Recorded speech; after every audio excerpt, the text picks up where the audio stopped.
we are listening to a Vaush debate and we are doing art. I dislike I think Mearsheimer that's a very good idea. much, so I'm opposed to pretty much Yeah, everything he I'm said. no fan of Mersheimer myself. So yeah, and Mearsheimer seems to the regular person as a pro-Russian like intellectual. Although, if you really go into Mearsheimer's work, when he says, for example, abandon Ukraine to Russia because that's within the Russian sphere of influence, Mm-hmm. what he wants to achieve is, or he thinks that's a good thing for the U.S., not because it's good for Russia. So he wants like now the U.S. to kind of own almost the entirety of Europe as a sphere of influence, and from there he believes that makes America safer, and of course, as a byproduct, Russia safer. But primarily for Mersheimer, giving up Ukraine is in America's interest, and you can debate Do that. you know what do you know what makes me really annoyed in these sort of discussions? Do you know what makes me really annoyed in these sort of discussions?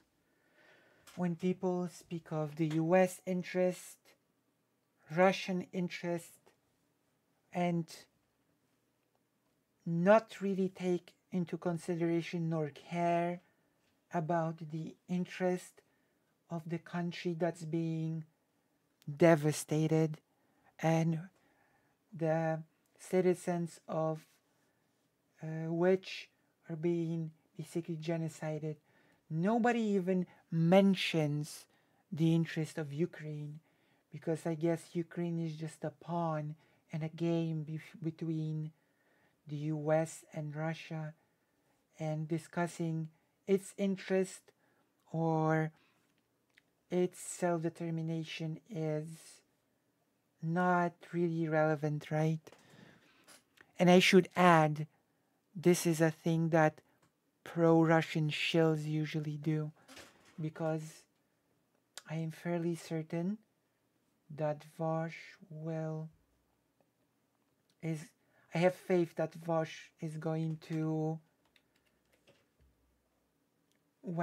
point out that what Ukraine wants matters a whole lot, right? It's not a just a game of chess between Russia and the US. So I've told you what annoys me. No, those people don't care. I'm gonna read your question. Have these people even thought of what will happen to Ukraine and her people should Putin win? Just give up Ukraine's sovereignty? What's that? Yeah. That's what his goals are. I mean, yeah, it seems like a pretty like transparently dishonest way of promoting Russian interests, you know? True. Like, oh yeah, actually it's in America's best interest to just abandon all of our allies, all of our trade deals, all of our relationships, and allow True. this weak, broken country of Russia to just arbitrarily take over Europe for some reason. Yeah. You know, a lot of the stuff he said seems like totally indefensible outside the context of just dishonestly promoting Kremlin's geopolitical goals. Yeah. I agree. I mean, to an extent, yeah, I don't completely disagree. I don't want the world Mersheimer wants to build either. I am an anarcho-syndicalist as well, so I'm not a fan. But that is the like. Oh no. Anarcho syndicalist. Oh no. I don't know what to expect. His interests are not Russia's well-being; it's the United States' well-being, and as well, like in the same convo. I don't want to switch topics completely, but about Mersheimer as well. For example, when you said that Mersheimer pretended to be objective or objective or amoral because he's a realist. What realists believe is not that actions are amoral, like if some country invades, it's whatever, but that states act amoral. Like, for example, the United States doesn't intervene in Ukraine because it cares about Ukrainians. It intervenes in Ukraine because right now the administration views that as their own best. Yeah. I don't care why the US helps Ukraine. I don't care why the whole of the West helps Ukraine. The fact is that the US is helping Ukraine. That's it. Ukraine needs help and is getting the help. I don't really care if the US is doing it from the kindness of its heart, or if the US is doing it for, calculated reasons. Right? I don't think it's a controversial statement in the slightest. Political interests. Yeah, but nobody disagrees with that.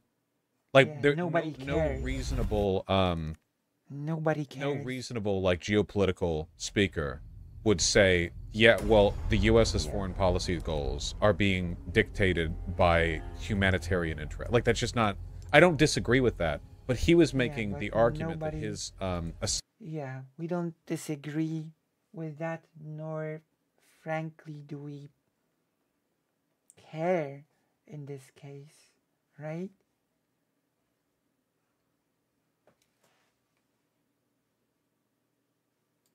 assessment of geopolitical priorities is come based on. on some kind of like objective reading of the situation. The idea that geopolitical or geographic proximity is what dictates what should or should not be a country's sphere of influence, which I think is total bullshit. I think that's incomprehensible. True. I think it's comprehensible. Like in the school of political realism, that is basically what they want to design the world as. Yeah, and I think they're Although I disagree insane. that it's morally wrong, I completely agree. But that is what they believe. Well, but it's what they believe, but that doesn't mean it's objective. I think they've completely made that up. When he says like, "Oh yeah, Ukraine belongs to Russia naturally as a property of it being adjacent to Russia," I think that's completely nonsensical. Yeah. Yeah, well, not naturally in the way. It's also false historically speaking. Let's not mince words around that. It's also historically false. That's the way it's going to be forever, because like all countries die eventually. So I mean, but in the current like political climate, yeah, that's all. Countries are not living organisms, so countries do not quote unquote die. I would believe. No, that's great. I think maybe the way you talked about it made me kind of misunderstand it, possibly. But obviously Mersheimer isn't the most important thing. It's just that I felt like you kind of misunderstood the concept of political realism. Well, I think they misunderstand it, if anything, or I think they deliberately misframe what they believe in a way to make it seem as though they're adhering to some kind of like neutral, system-driven assessment of how we're supposed to understand geopolitics, when in reality they're engaging in like extremely preferential bias towards Russia. True. I don't think Mersheimer is preferential towards Russia. I just think that's what he believes that U.S. involving itself in Ukraine is kind of like misguided from a U.S. strategic perspective. That the U.S. is better using their resources within their own sphere of influence, and that will bring like more peace, I guess. Well, yeah, but it's for 5% of our military budget. We're supporting an ally against a fascist invasion. Hello, Neil Shadaka. Neil Shadaka. Your military budget is insane, but yeah, I agree with supporting. I'm sorry, what? Well, your military budget is insane, but yeah, I agree with supporting Ukraine. I don't disagree morally on that, but that's like realism is rather about peace through spheres of influence, if you get me. Yeah, I completely disagree. Spheres of influence don't matter anymore. We live in a global connected world. Like, as far as I'm concerned, my sphere of influence as an American is the world. It doesn't even end at the borders of space. The universe is ours. And if people want to work with us and get along with us, then it's ours, collectively, together. But I don't buy this, like, I have a set of morals and political values that get contained to Western countries, but then Russia gets to fuck over the ones near them. You know, we're all in this together. Like, we can all connect to each other.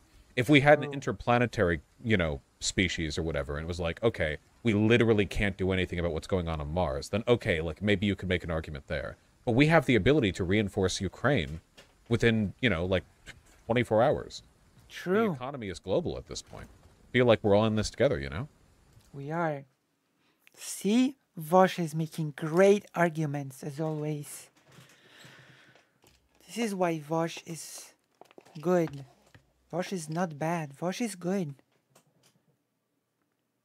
That just sounds like manifested destiny. Do those duckers not understand that if we weren't supporting Ukraine, the money would either go to Wall Street, the super rich, or Saudi Arabia, not the American people? True.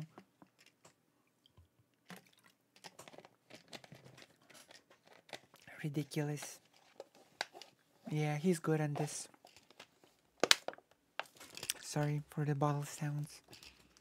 But don't worry, some new static's gonna get rid of it. The other guy's alright? Well, we'll see, won't we? He's not being alright so far. Well, the economy is getting less globalized by the day at the current state. But yeah, I don't disagree that's the way it should be.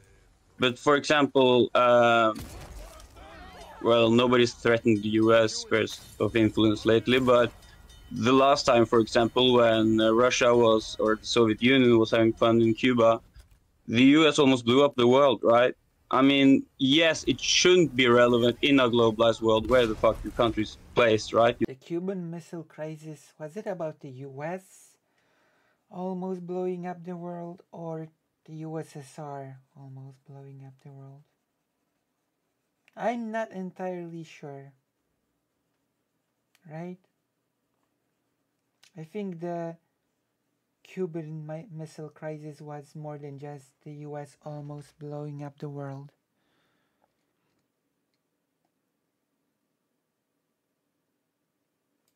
You didn't exactly choose it. But the fact still remains that as far as leaders and as far as governments and bureaucracies believe that they have a sphere of influence, that will be relevant. I'm sorry if my English is fucked up, man. I'm a bit nervous, and it's my second language. Your English isn't fucked up, but you're perfectly understandable. Great. No, I mean,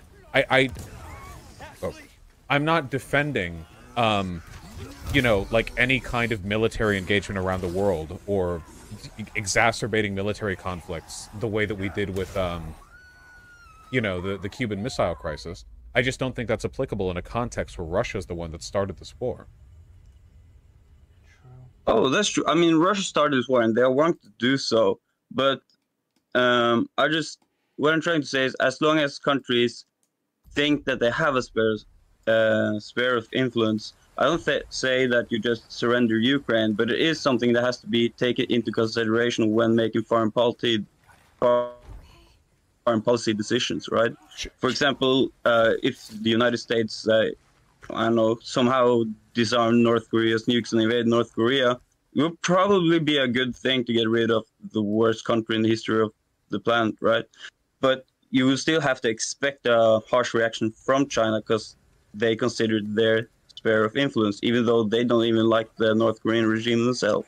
Yeah, but in this case, all we're doing is supplying military equipment to an allied country against an invasion, which that's not like an escalation or anything. That's a pretty normal extension of our policy. Just, you know, kind of what we always have done. It's a pretty normal thing to do, to give arms to allied countries who are being invaded. And that's why we're not getting directly involved, right? Like, NATO soldiers are not in Ukraine right now, because that could constitute an actual escalation. Right. Oh, yeah, for sure. Like, hey, maybe Russia shouldn't be a fascist regime attacking first. True. yes. Maybe Russia should not be doing what Russia has been doing for hundreds of years. Like, NATO soldiers going in would be like World War III starts now. Obviously, that hasn't happened. But obviously, you are on a side, or we, I guess, because I'm in NATO too, we are on a side of the conflict. Although keep in mind that the recent US intelligence leaks have apparently disclosed that there are some foreign troops in Ukraine. The US has stated that the troops are not fighting in the war, but the troops apparently are there. And we are participating in the conflict. For example, if Russia were to like pile Iraq full of weapons when the Americans invaded, Russia would be sanctioned to oblivion, right? Like the reaction would be harsh. It wouldn't just be, oh, we're just helping a friend. No, I mean, obviously the reaction would be brutal against Russia at that time. Yeah, well, but that's what happens, right? Like we've participated in military actions before that have been indirectly, like the opposition has been indirectly supplied by Russia. I don't think you could, like Vietnam. Yeah, well, I mean, even more recently, right? Like with Syria.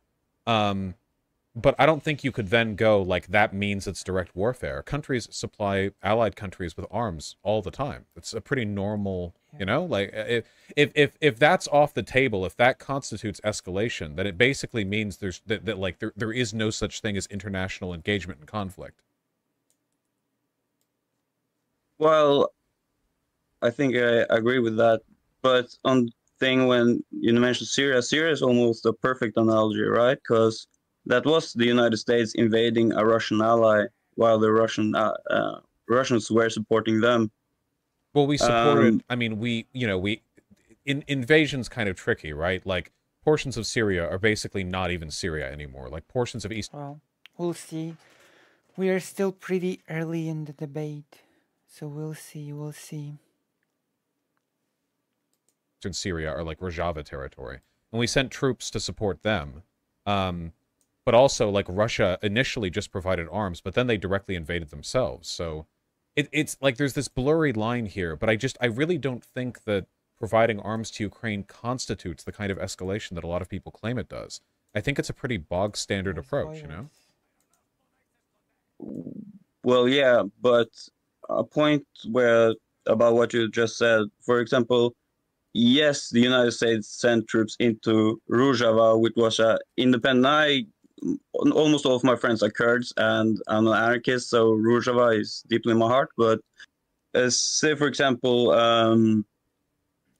yes, the United States sent troops and weapons into Rojava, which was an autonomous region of... Okay, what do you think of this emote? Right, if you want a cat meow for a night. Syria, or a de facto separate state.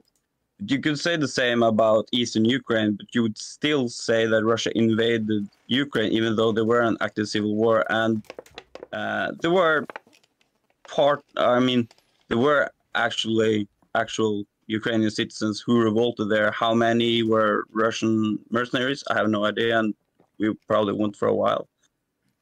But you could make the same argument on Russia's side until 2022, of course.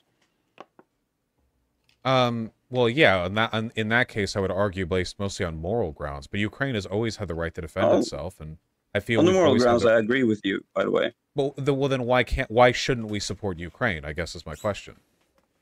I have never said that you shouldn't support Ukraine. I guess if you go into the deeper contents of the emails, I didn't argue that we shouldn't support Ukraine. One, we should enter negotiations with Russia about Ukraine, or you. This guy is just trying to what about himself out of this, you see? We should help Ukraine in the negotiations. Obviously, we can't negotiate on their behalf, but we shouldn't actively try to block negotiations, or the US and Britain shouldn't actively try to block negotiations. What do you mean we should negotiate? And in what way are we blocking negotiations? Right. Oh, for example... I hardcore disagree with the whole we should negotiate and we're blocking negotiation, whatever that means. When people say we should negotiate, it basically means Ukraine should just give something up. That is what it means. It means Ukraine should either give up territory, it should give up people, whatever. Ukraine just should give something up, which is like, no. Russia will not agree to any negotiation that will not involve Ukraine giving something up, and Ukraine will not agree to a negotiation that involves Ukraine giving something up. This is the reality. And when most people say negotiation, we are blocking negotiation, it literally in this case means that Ukraine should give something up. And since the US is supporting Ukraine, it means Ukraine can defend itself and doesn't need to give anything up. So it doesn't need to do this sort of thing. You know? That is also the reality of it.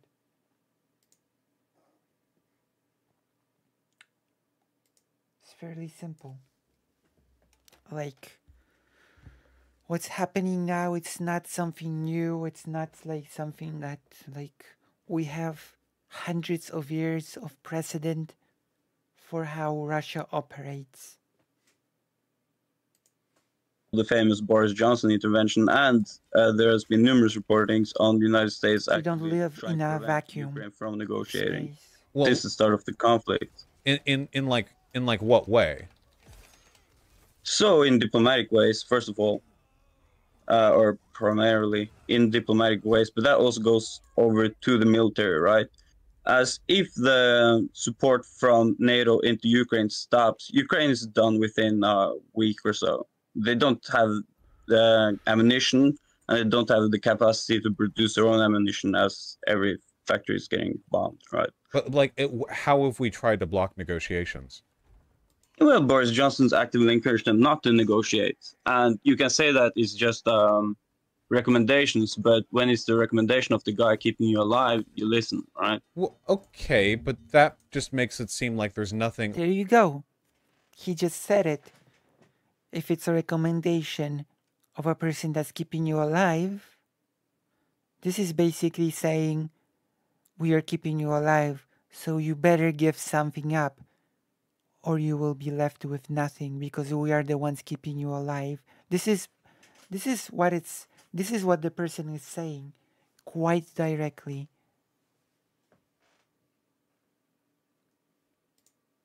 Like any person from the West saying, here's what I think you should do, instantly that becomes like a threat, you know? I don't really think that's fair. I mean, if that's the case, it does become a threat. Literally, it literally does. You better give something up, because if you don't give something up, then we will withdraw support and you will be left with nothing instead of maybe something. It seems like there's literally nothing anyone from the West could really do to offer their opinion on the subject. Maybe Boris Johnson was just saying, don't negotiate, because like Putin famously negotiates in bad faith and lies and breaks deals and treaties and contracts all the time.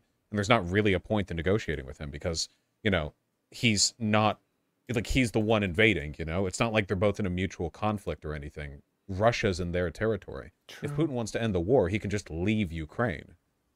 Yep. Yeah, we both know that's, like, not technically, practically impossible, right?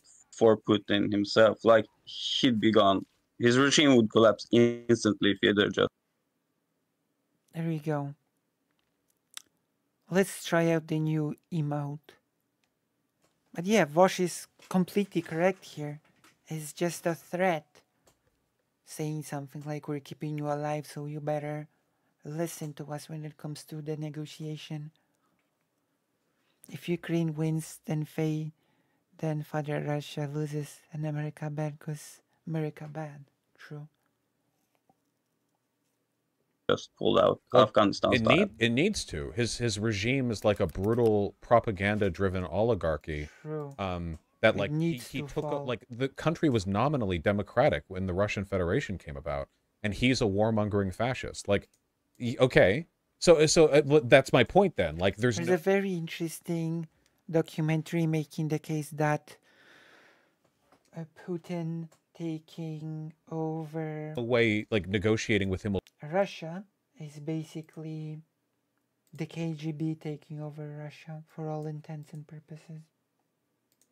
And I agree with that assessment.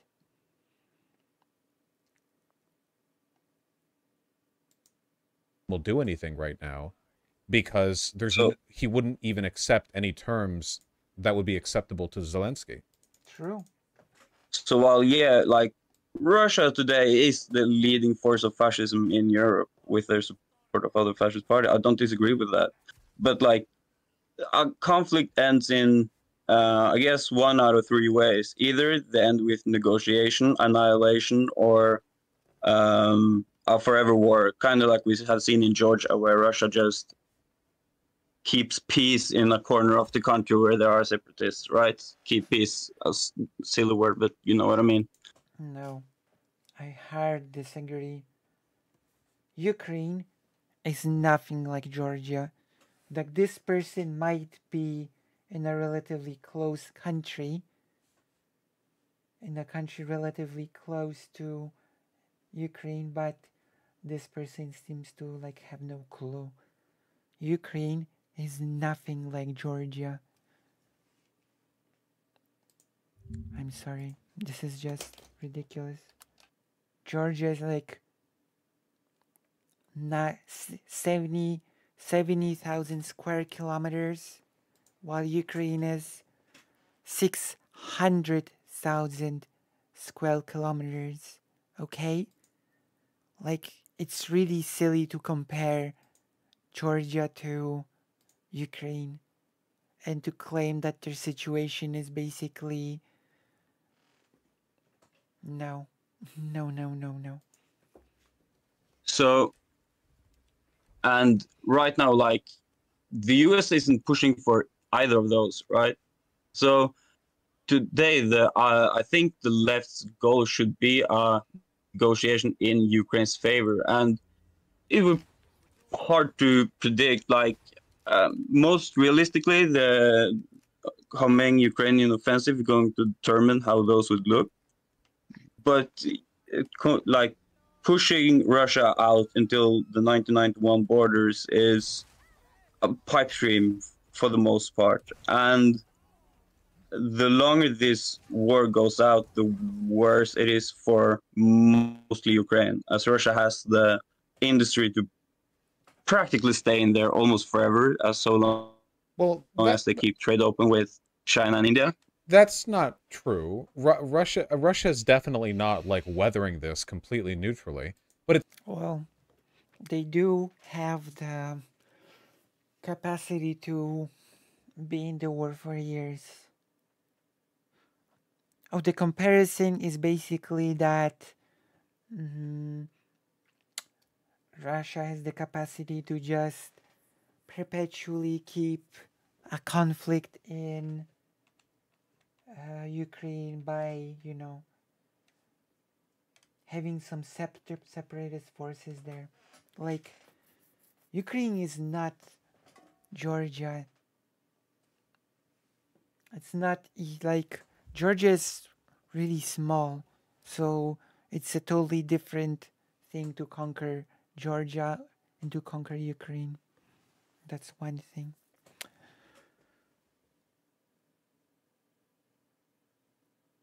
The comparison would make just as much sense if they compare Georgia the country to Georgia the state. True. Like, I don't like this. it sounds like what you're like. Why can't we just allow Ukraine to win? Just continue True. to push forward. It'll take a while, sure, but I don't think that makes it like a negative thing to push for, you know. Poland is basically like the, how do you call it? I'm gonna tell you the word.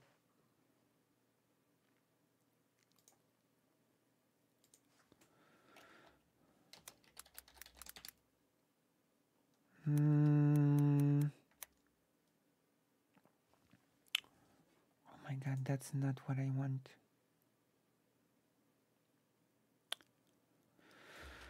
I guess Poland, you could say, is like the support zone of Ukraine when where the families can safely live, and you know, and the hub through which supports comes through from other Maybe places the as long well. haul is the correct one here. Yeah. The alternative is basically just allowing Russia to conquer territory and people, without reprisal. Yeah. Well, the reprisal Russia have faced And is keep in mind, if Russia was allowed to conquer territory in Ukraine, Russia would just make peace for a bit, and you know what? Sometimes later, Russia would just continue and invade again and get more territory until there would be no more Ukraine. Hello, Ellen Degenerate. Hello, Ellen. Look, I have a page now. I have a page now. Okay? Reminder for anyone who just came here. We are making art. We are reacting to videos. And right now, I am doing emotes for that you are all asking for, okay? I am fulfilling commissions for emotes. So if you want a specific emote, tell me and I will make your emote dreams come true, and I will add it right away to the page. This is the CACW Duck Edition. Alright? Alright.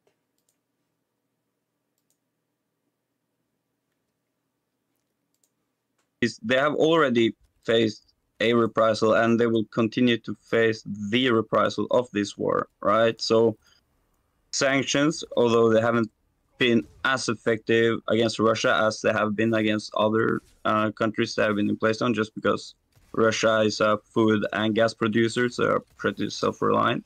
But in addition to that, they have lost a huge amount of hardware and men. So even though Russia can like maintain a like 1914 style war for an insane amount of time, it's no doubt that they have seen that military engagement will give the ire of.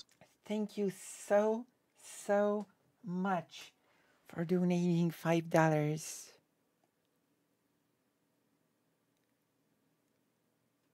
Oh, I will do it, okay? We have a banner now. And yes, it is that Ellen. It is that Ellen Degenerate that has been famous for many things. It is that Ellen. It is the Ellen. But yes, we will do it. We have added the YouTube banner, and we can add this as well. The West, right?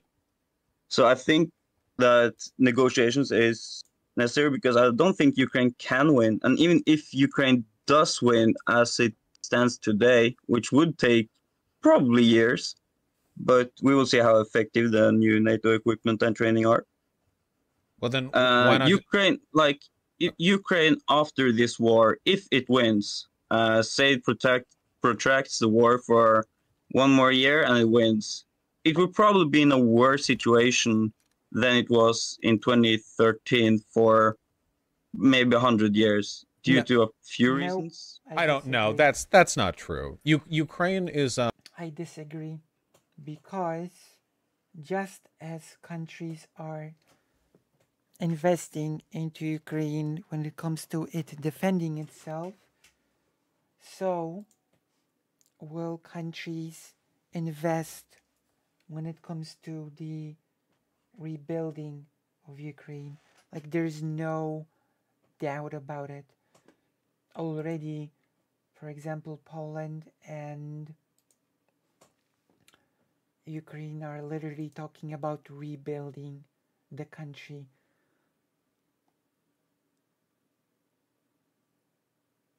So, no, like it won't take 100 years. And yes, I think it's that, Ellen. Is way stronger right now than it was a decade ago. The idea that like prolonged conflict would lead to them. No, they're making deals with the EU. When the conflict with Russia is over, they're going to open like a fully operational like EU market. There are huge tracts of land and natural resources in Ukraine. I don't think there's Ukraine stands to benefit at all from like bringing this to a quick closer. So like the international community is already making plans on rebuilding Ukraine. So no, this is a totally false argument. there's a few things. Hello, For example, Jabadida. Ukraine. Remember that most of the aid that goes to Ukraine isn't giving things to Ukraine; it's lending things. So Ukraine will be in huge amount of debt that, unlike the US, its economy just can't sustain like economic superpower can. As well as that, huge amount of Ukraine has been devastated. High industrial areas, like for example Mariupol, practically doesn't exist anymore, and a lot of its food producing is also extremely damaged. Like, Then I'm not sure if you are aware of Peter Sion. We'll support them if there's economic damage. That's that's to be expected. Then I'll support whatever level of economic engagement is necessary to bring them up to where they need to be. I mean, Ukraine was doing pretty terribly back in 2014 after Euromaidan as well, so it's not like they had like a thriving industrial base to begin with. But I feel like what all you're doing right now is like apologia for the invasion, basically, where it's like, Russia's done a lot of damage or whatever, but Ukraine's kind of fucked anyway, so might as well just cut things off now and give Putin the concession he wants, when we both know damn well that if they concede to Putin, he'll just invade them again like 2 years from now. True. See, great minds think alike. Okay, great minds think alike. I just said it would happen, and a few moments later, Vaush says it would happen as well. And it's not because I'm some sort of a genius. It's because it's obvious. It's because we know how Russia operates. Well, again, I'm not advocating concessions. I'm advocating negotiations. For example, I would never tell Ukraine that you just agree to Russia's like peace terms, right? A negotiation goes back and forth. It's not a one-way thing. What could they possibly... Well, Putin has... The Kremlin has specifically said that they're not willing to have negotiations with nothing on the table, and their precondition... Exactly. So they will demand some sort of, like, they will demand that Ukraine gives something up. Territory. Like, it's obvious. Of course. Require Ukraine to not join NATO, not join the EU, and remain neutral between Russia and the West. Yeah. So give up some territory. There are steps you can take to ensure Ukraine's safety without joining NATO. A basic security guarantee would practically do that, right? Oh, wait. Basic security guarantee. Do you mean like when Russia promised the integrity of Ukrainian borders when Ukraine gave up its nukes? Do you remember something like that happening? Yeah, I remember that happening. Yeah, those safety guarantees don't mean anything. That is why joining NATO is the best option, because those empty safety guarantees are meaningless. You know? It's just meaningless.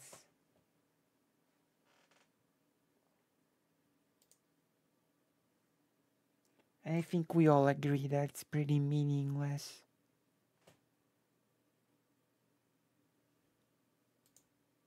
So the difference between a security guarantee and NATO membership is that you wouldn't have American and British, French, German troops in Ukraine. Thank you. That's like thank you for the tier 1 subscription, Jess. Thank you very much. Step. And when it comes to, for example, like silly stuff like denazifying or whatever, like sure you can disband the right sector party, which would basically give Putin the propaganda win he would need. Now again, I'm obviously not a diplomat working in Russia at the time, so it's impossible to like make out the exact terms of what a deal would be. They don't. And they you don't want even a military have to agreement either. They want total neutrality from Ukraine, which means like no military agreements whatsoever with the West. They want demilitarization. They're basically just saying if we cut things off now, we just want Ukraine to weaken itself so we can invade it again. Yep, and take it over. Exactly. For someone that lives so much further from Ukraine and Russia, Vaush seems to have a much better grasp on those things than this person. Right? Here. All of these are preconditions for engagement. These are the starting requirements that Russia's making. There's no point in negotiating when Russia's opening position is, yeah, you basically just have to be our vassal state and we can invade you again at will. Like, what sane country would ever agree to those terms? No sane country would, and no sane country should, including Ukraine. I wouldn't advocate for Ukraine to agree with those either, but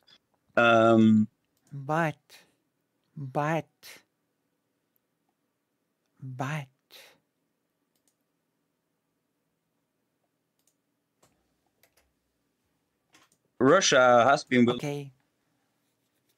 Now we're gonna judge the new emote. How do you like the Duck Kek W? I'm pretty happy with the Duck Kek W. I think it sort of captures the spirit of the original thing. I think it does. What do you think? How do you like it? I think we're liking that. I think it's a... I think you use it when something really hilarious happens. Because it's the equivalent of this. Is the Kek W even here?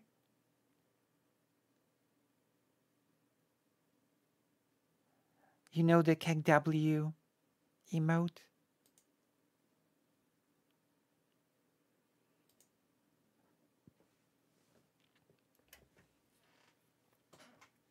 You know the Kek W emote? This is it.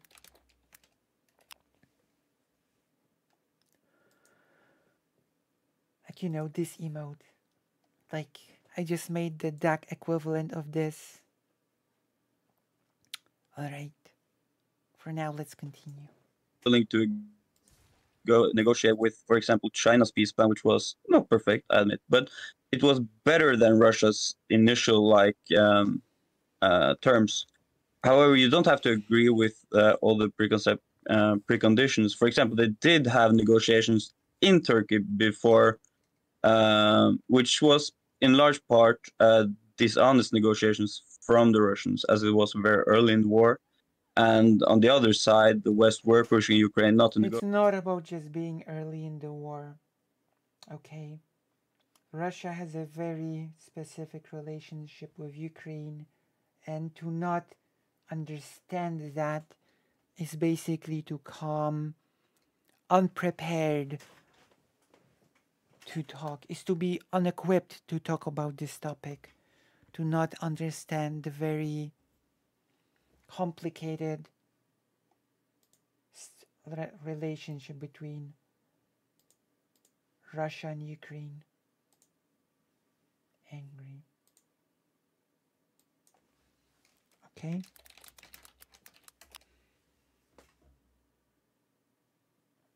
Like, it is a bit annoying.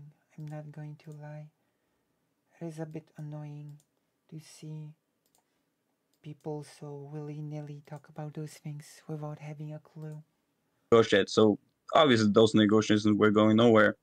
But the position now is a lot more stable as the front is just inching meter by meter in Russia's favor, while Ukraine is massing like practically on NATO army in equipment and training. Well, it seems like there's just no reason to negotiate then. Like, from what it seems, and you agree, is like, on every level, Russia's preconditions are unacceptable. They're insane. And also Putin lies constantly. So, like, why negotiate? Why even legitimize the idea of a peace deal with Putin under these conditions? Like, the only thing you're really doing by talking with him, by negotiating with him, when this is the way he's acting, is you're giving him the ability to walk away from the table and go, see, Ukraine isn't willing to come to a deal, because the deal that Putin was willing to accept was like, yeah, become my bitch state forever, you know? There's no point. Like, they're obviously being done in bad faith. It's better to just keep the fight going. It seems like there are only two ways through this, right? Like, it's conquest of Ukraine or Russia loses entirely, because there is no actual peace state between these two countries. The way Putin is negotiating right now makes it clear that he will not accept anything other than Ukraine being his bitch, whether it's directly through like the annexation of land or indirectly through forcing them into a bunch of terrible... He basically wants Ukraine to become the second Belarus. We already see what happens when Russia has a firm grip over the country. Literally, the whole country, all of the people of Belarus tried to overthrow Lukashenko but couldn't, because Belarus is a puppet state of Russia, and Putin wants Ukraine to basically be in the same position as Belarus is right now. That is the goal of Putin. And let's not even kid ourselves that that's somehow not the case. Peace treaty conditions that that make them completely subject to Russia's whims. So if that's the case, they have to fight. Yep. So, okay, first of all, a few questions.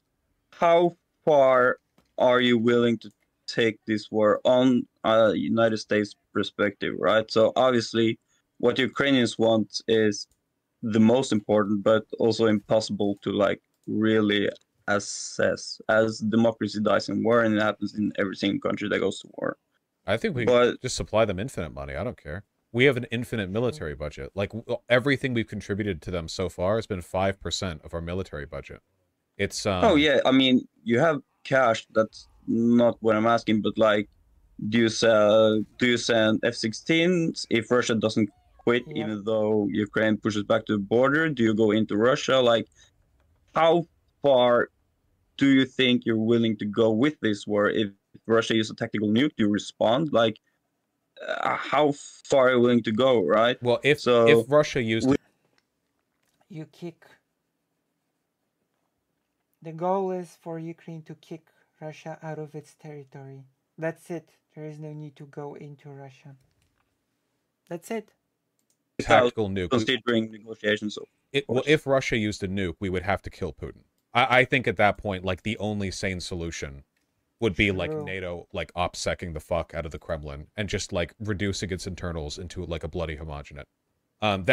Any solution other than that one is an objectively incorrect one. If we establish a precedent where Putin can invade a neighboring country for literally no reason, then nuke them when he doesn't get his way, then he needs to die, and that's the only answer. Up until that point, though, like, if we're gonna talk about stuff before it gets that far, you know, I'm fully okay with committing an enormous amount of military resources to the defeat of fascism. It's not like we're using our military budget for anything good anyway, right? Like, it's, you know. No, I'm not asking about the money cost. I'm talking about F-16s, like, yeah, sure. Human cost of the war. How many how much of human, like basically blood and I guess Ukrainian cities, how much do you think is wise to sacrifice if you were Ukrainian, for example, right? How much would you be willing, like Ukrainian people are willing to fight for however long it takes. I'm so tired of this silly argument of you will fight to the last Ukrainian. Oh, how many of them are you willing to sacrifice? No, Ukrainian people are willing to fight for their country.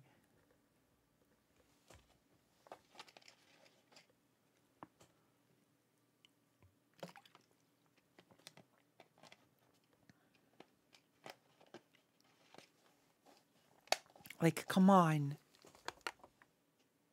Give me a break.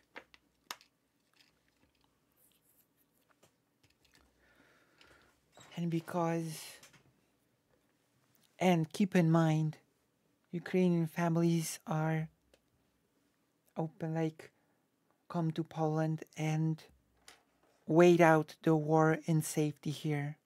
Okay?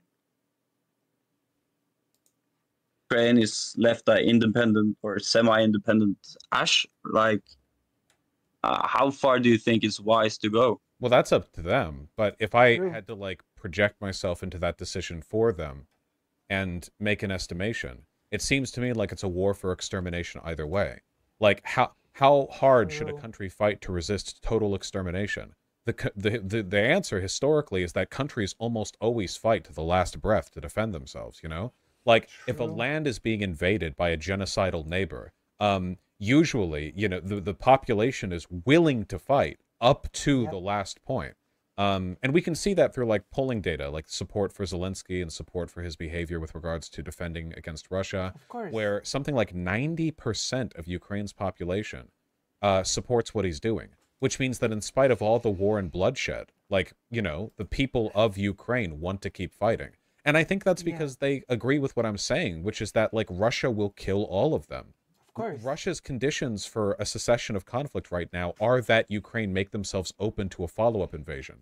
Putin just wants the blood and soil thing, you know? Like there's no way around that. You can only go through it. Agreed. So I think Agreed. like so you believe fascism you know, do you actually believe that I'm sorry if I curse. Is that okay, by the way? You can curse. I've done it a few times. I'm sorry. You can curse, and Okay. your English is excellent. You have nothing to apologize about. Thanks. No, so first of all, do you think actually Russia's okay? When you talk about Russia doing a genocide, do you think like Holocaust, like extermination genocide? Oh no, are we talking about this topic again? The Russification, which sounds not so serious, but like the extermination of a culture, the extermination of a people. I think it would be a broad extermination of their culture, along with camps built for dissidents, which would probably be like most of the population. And I think that it would be kind of like a Uyghur Muslim thing, where it would be like a state of like broader police occupation, where people who like they would probably do widespread bans of certain cultural or. Isn't Norway supposed to be pretty close to us? What's going on? How is this person so ignorant? Like historical or language things. People who, like, for example, supported Zelensky or like associates with the regime or anything like that. And then, like, if they were caught doing that, they'd be sent to camps and they would either be like killed or quote unquote re-educated. I don't think it would literally be like the death of the entire population, but I think it would like easily clear like anyone's definition of a genocide, both on a cultural and a population level. True. I agree. I mean, yeah, possibly. I mean, I think it's. Will never say it's impossible because they do a lot of crazy shit from time to time. But I think we're probably more like a Turkish treatment of the Kurds, which is awful. But I mean, for example, Russia fought a separatist war with Chechnya in the 1990s, but they didn't turn to then eliminate the culture, even though it was a separatist war. Russia has a very specific history with Ukraine. All right? You cannot just compare. You cannot just compare it to Georgia or Chechnya. It's different. It's different for a very important reason. Like it or not, for Russia, Ukraine is a very big problem on an existential level. All right? Because Russia, the whole shtick of Russia, ever since Russia stopped being the Great Duchy of Moscow and started being Russia, is that Russia is the inheritor of Kiev Rus. Okay? And Ukraine also happens to be the inheritor of Kiev Rus to a bigger extent than Russia itself, which in Russia's sort of perception means that Ukraine is more Russian than Russia itself, which in turn means that Russia absolutely cannot allow it to be. Okay, does that make sense? Does that make sense what I'm telling you right now? Like there's a very important reason why for so many years Russia has been so eager to erase Ukrainian culture. You know? And it's a very long historical reason. Because Chechens have a distinct culture. Well, I do think what's happened to the Kurds is also genocide. I support Kurdish independence movements, and yeah, absolutely, me too. Some people in chat have been pointing out that like there's already been an effort to like steal Ukrainian children and reassign them to Russian parents. It's not an effort; it's happening. Like it's not a thing. It's not a thing that Russia is trying to do. It's a thing that Russia is already doing. All right? Ways, it kind of reminds me of like the Native American thing. Yep. Where That's a good of the Native comparison. Americans who died, it actually wasn't our fault. It was disease. We didn't control that. But then we come like after their population has been decimated, right? Like we show up, and then it's like this mixture of dishonest land treaties, like outright mass killings, and like this weird cultural co-opting thing where they send the children to boarding schools and it's illegal to like smoke a peace pipe within a town or whatever, and like all that crap together. And the broad effect of that right now is that like Native American people are like kind of gone. Like they're not really gone in the US, but it's not their land anymore. I mean, and it's not a culture of force anymore. Yeah, and I think that's kind of what would happen with Ukraine. Yeah. Maybe not as severely as that, but I mean, given what's on the table, you know, I can't blame Ukrainians for wanting to fight.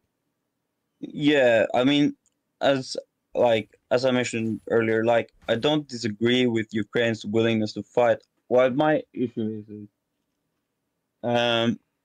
that I just don't like it when people that are totally unequipped to talk about Ukraine start having very strong opinions on it. Just in the wrong. It's annoying. You have to negotiate an end to the war, which will satisfy Ukraine. And I don't say they don't fight while they negotiate, as that's exactly what they did last time. But I think, especially like, either they negotiate before the offensive while a warning is there, or they sort of gamble it. But I think if they don't negotiate, Ukraine will also become less and less independent after the war, the longer the war goes on, as their economic situation will be more and more destitute. I mean, large parts of Eastern Europe today is still in a state of basically third world status, right? You have slums. Let's hear that again.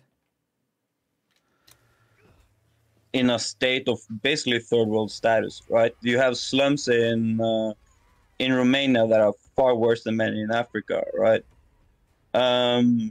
So, and the longer the war stays on, the more dependent they will be on the West. I'm not sure where this person is taking this information from, but be essentially colonized by the West, especially by countries like Germany for cheap labor and such. Ukraine has significant natural resources it can take advantage. No. I'm not sure where this person is taking that information from, but no. Of. But also, like, none of what you're saying doesn't remain the case if they just surrender to Russia and become their effective vassal, you know? True. Like, that's not what I'm arguing for. Well, the conditions that were, like, when we talk about conditions to negotiate for, that is what we're talking about, because that's the only thing that Russia's allowing for. True. I mean, you say that, but I don't necessarily think that's the case, as they have... Yeah, that's because you don't have a clue about how Russia operates. Like, this is a bit frustrating for me. Been positive to a Chinese peace plan, Didn't they and reject China that? would not have proposed a peace plan without talking to Russia first, obviously. Didn't they reject that peace plan, though? Russia? Did I that... have not seen that update, but if that has come, then I might be wrong on that. I'm open to that fact. I mean, a lot of, like, China's peace plan, I'm pretty sure, was pretty bad for Ukraine anyway. Yep. Yeah, it's not perfect, but that's why you negotiate it to better your terms while you fight on the battlefield to try to better your terms there as well. The only acceptable term is that Russia leaves, though, because all of their terms, like, Russia has made their intentions clear. It's like death now or death later. Everything that Russia has... Thank you very much. Good for Gabby. I hope you feel better soon. Done and signaled all of the, like, you can go on Russian state media and see them talk about what's going on, and like they're like the Russian state media, which is a good thing that Vaush brought it up, but like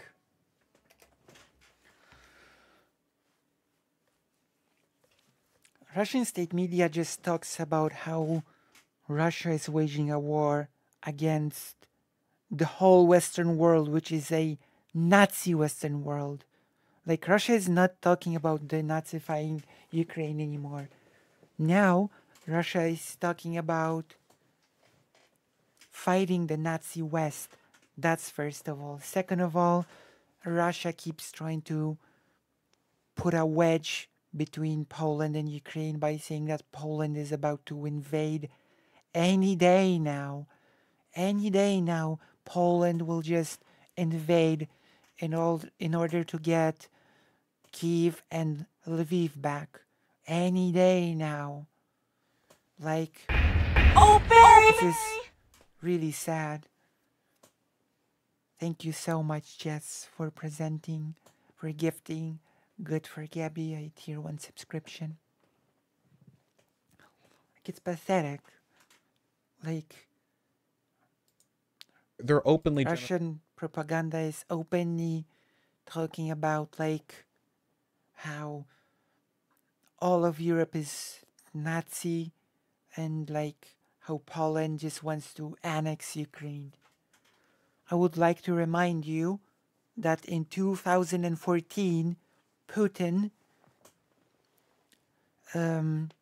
basically told the then Prime Minister of Poland, he basically proposed that Poland and Russia should just divide Ukraine between themselves. And when the Polish politician refused, Putin just said that he was joking or something. Very funny joke. Okay? Propositioning a country to just divide a place between themselves, right? Very funny joke. Alright? I would just remind you that this happened in 2014. Putin directly told Poland that Russia and Poland could just divide Ukraine between those two countries. So don't even. There. on certain Russian anchors, state, yeah. like a ton of Russian state actors nonstop are like, yeah, haha, we'll, they say Buka was bad, we'll do Buka 10 times over. We'll kill them all. Yeah, blah, blah. Like they're insanely Don't bloodthirsty over even. there. And those guys aren't like random YouTubers. Those are paid agents of the state. The True. reason they're saying that stuff up there is because the state, the Kremlin, wants the population of Russia to be dismissive of a genocide against Ukrainian people. Like they Yeah. want the average Russian citizen to think like, oh, genocide of Ukrainians? Well, they're not a real people anyway. True. That's like the explicit goal on the table here. So given all of this, I just don't think there's a point in engaging with any kind of negotiation. If Russia wants to end the war, they can leave. They always have that power. True. Outside of that, what are we even doing? So, first of all, yeah, the rhetoric on Russian state TV is absolutely insane. Seen some of it, or at least translated. Yeah, it's genocide. I don't disagree with that. At the same time, for example, when I know Iraq has been taken over. It's not just genocidal rhetoric. Look at what they're doing in Ukraine already. It's not just a game of a rhetoric. Like saying that is also pretty ridiculous. Way too many times during the conversation about Ukraine. But, for example, when the United States invaded Iraq, George Bush was referring to it as a crusade constantly, right?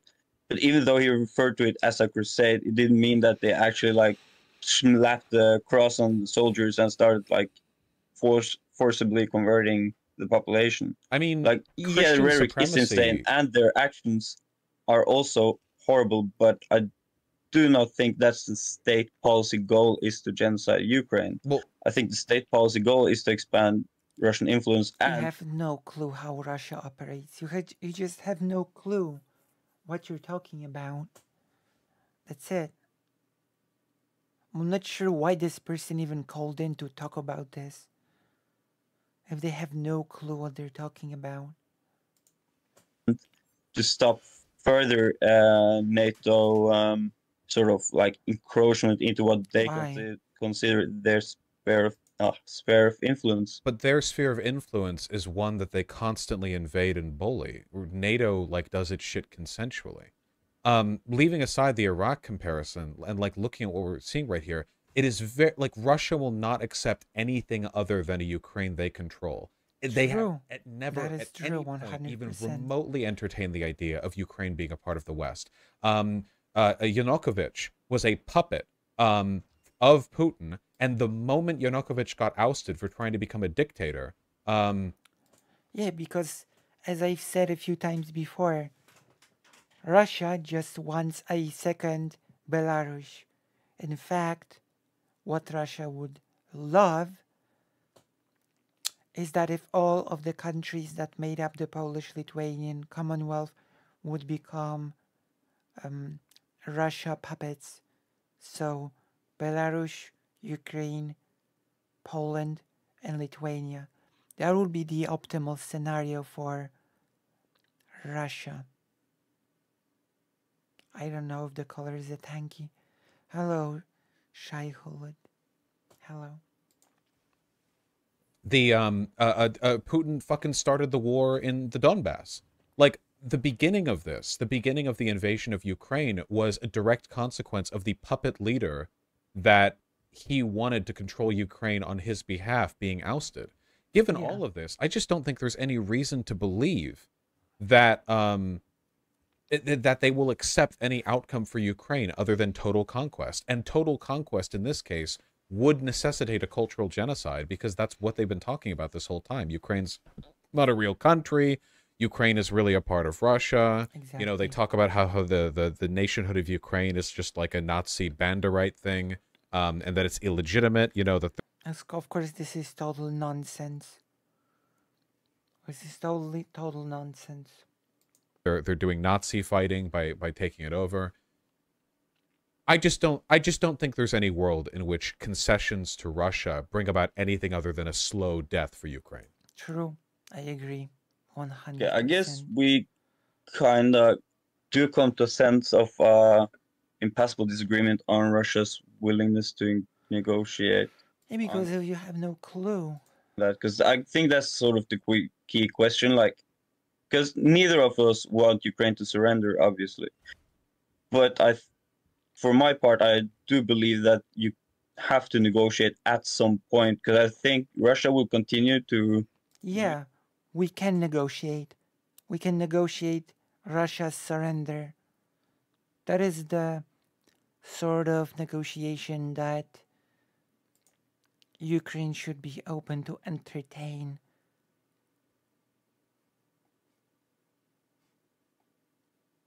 All right? Use their military-industrial complex to keep the war going and use their superior population as to military manpower, especially as enormous amount of Ukraine has left the war at this point.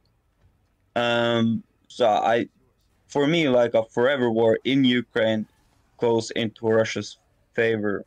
I do think that it's more intelligent to negotiate a way out of this rather than to destroy both countries, especially Ukraine, which in that case it loses either way. Either it loses by. This is so easy to say. You know? Losing this to is so Russia, easy to say. which will Just be negotiate, forehead. Just negotiate. probably the worst option of them all, or it loses by having entire industry and production capabilities destroyed, and then becoming a colony of the West as sort of a cheap labor force and cheap natural resources. I mean, Because you even the mentioned that worst Ukraine case. has resources, but so does the Congo, right? And so does many other Latin American countries. But it doesn't mean that they get rich or get by. Okay, It means that they are. I don't think there's any reason to believe the West's relationship with Ukraine would be anywhere near that exploitative. True. We've committed a pretty significant. That's true. There are already big plans of rebuilding Ukraine. So let's stop with this BS. Amount of resources broadly, you know, to help Ukraine. We're not the ones colonizing them. Russia is. It just seems kind of like disingenuous in a situation where Russia is choosing to invade Ukraine, that we're having a conversation about whether we colonize them, you know, like in the future after helping them defeat, like, you know, like we can see where the actual threat is right now for the Ukrainian people. Yeah, Russia is, like, there's no pretending that Russia isn't the bad guy in this. They obviously are.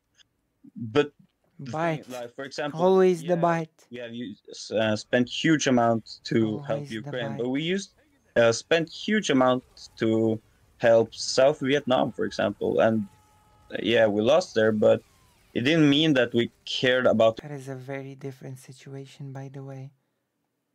The Vietnamese War is such a different scenario that it's not even funny. And the US was on the wrong side of that conflict because the US supported France, and France invaded Vietnam because France wanted to make Vietnam its colony again. So don't even try to compare this to the Vietnam War, because those examples are totally incompatible. The country in any meaningful capacities, and the West has. Those are not compatible examples at all. You cannot just throw all of the conflicts that you know that the US took part in at the wall and see what sticks. We have to know what you're talking about. Or mainly the US as the primary Western hegemon, has spent enormous. Oh my God, Western hegemon! Like we have all the hits, we have all the slogans. All the slogans are being taken out of the shed. Just like Iraq, but it doesn't mean that they create a relationship beneficial to Iraqis. But we're trying to get Ukraine to join the EU. I mean, we're like... True. Ukraine is already on the way to join the EU, mind you. Like, Ukraine is already in the middle of the war, doing the necessary reforms in order to be accepted into the EU.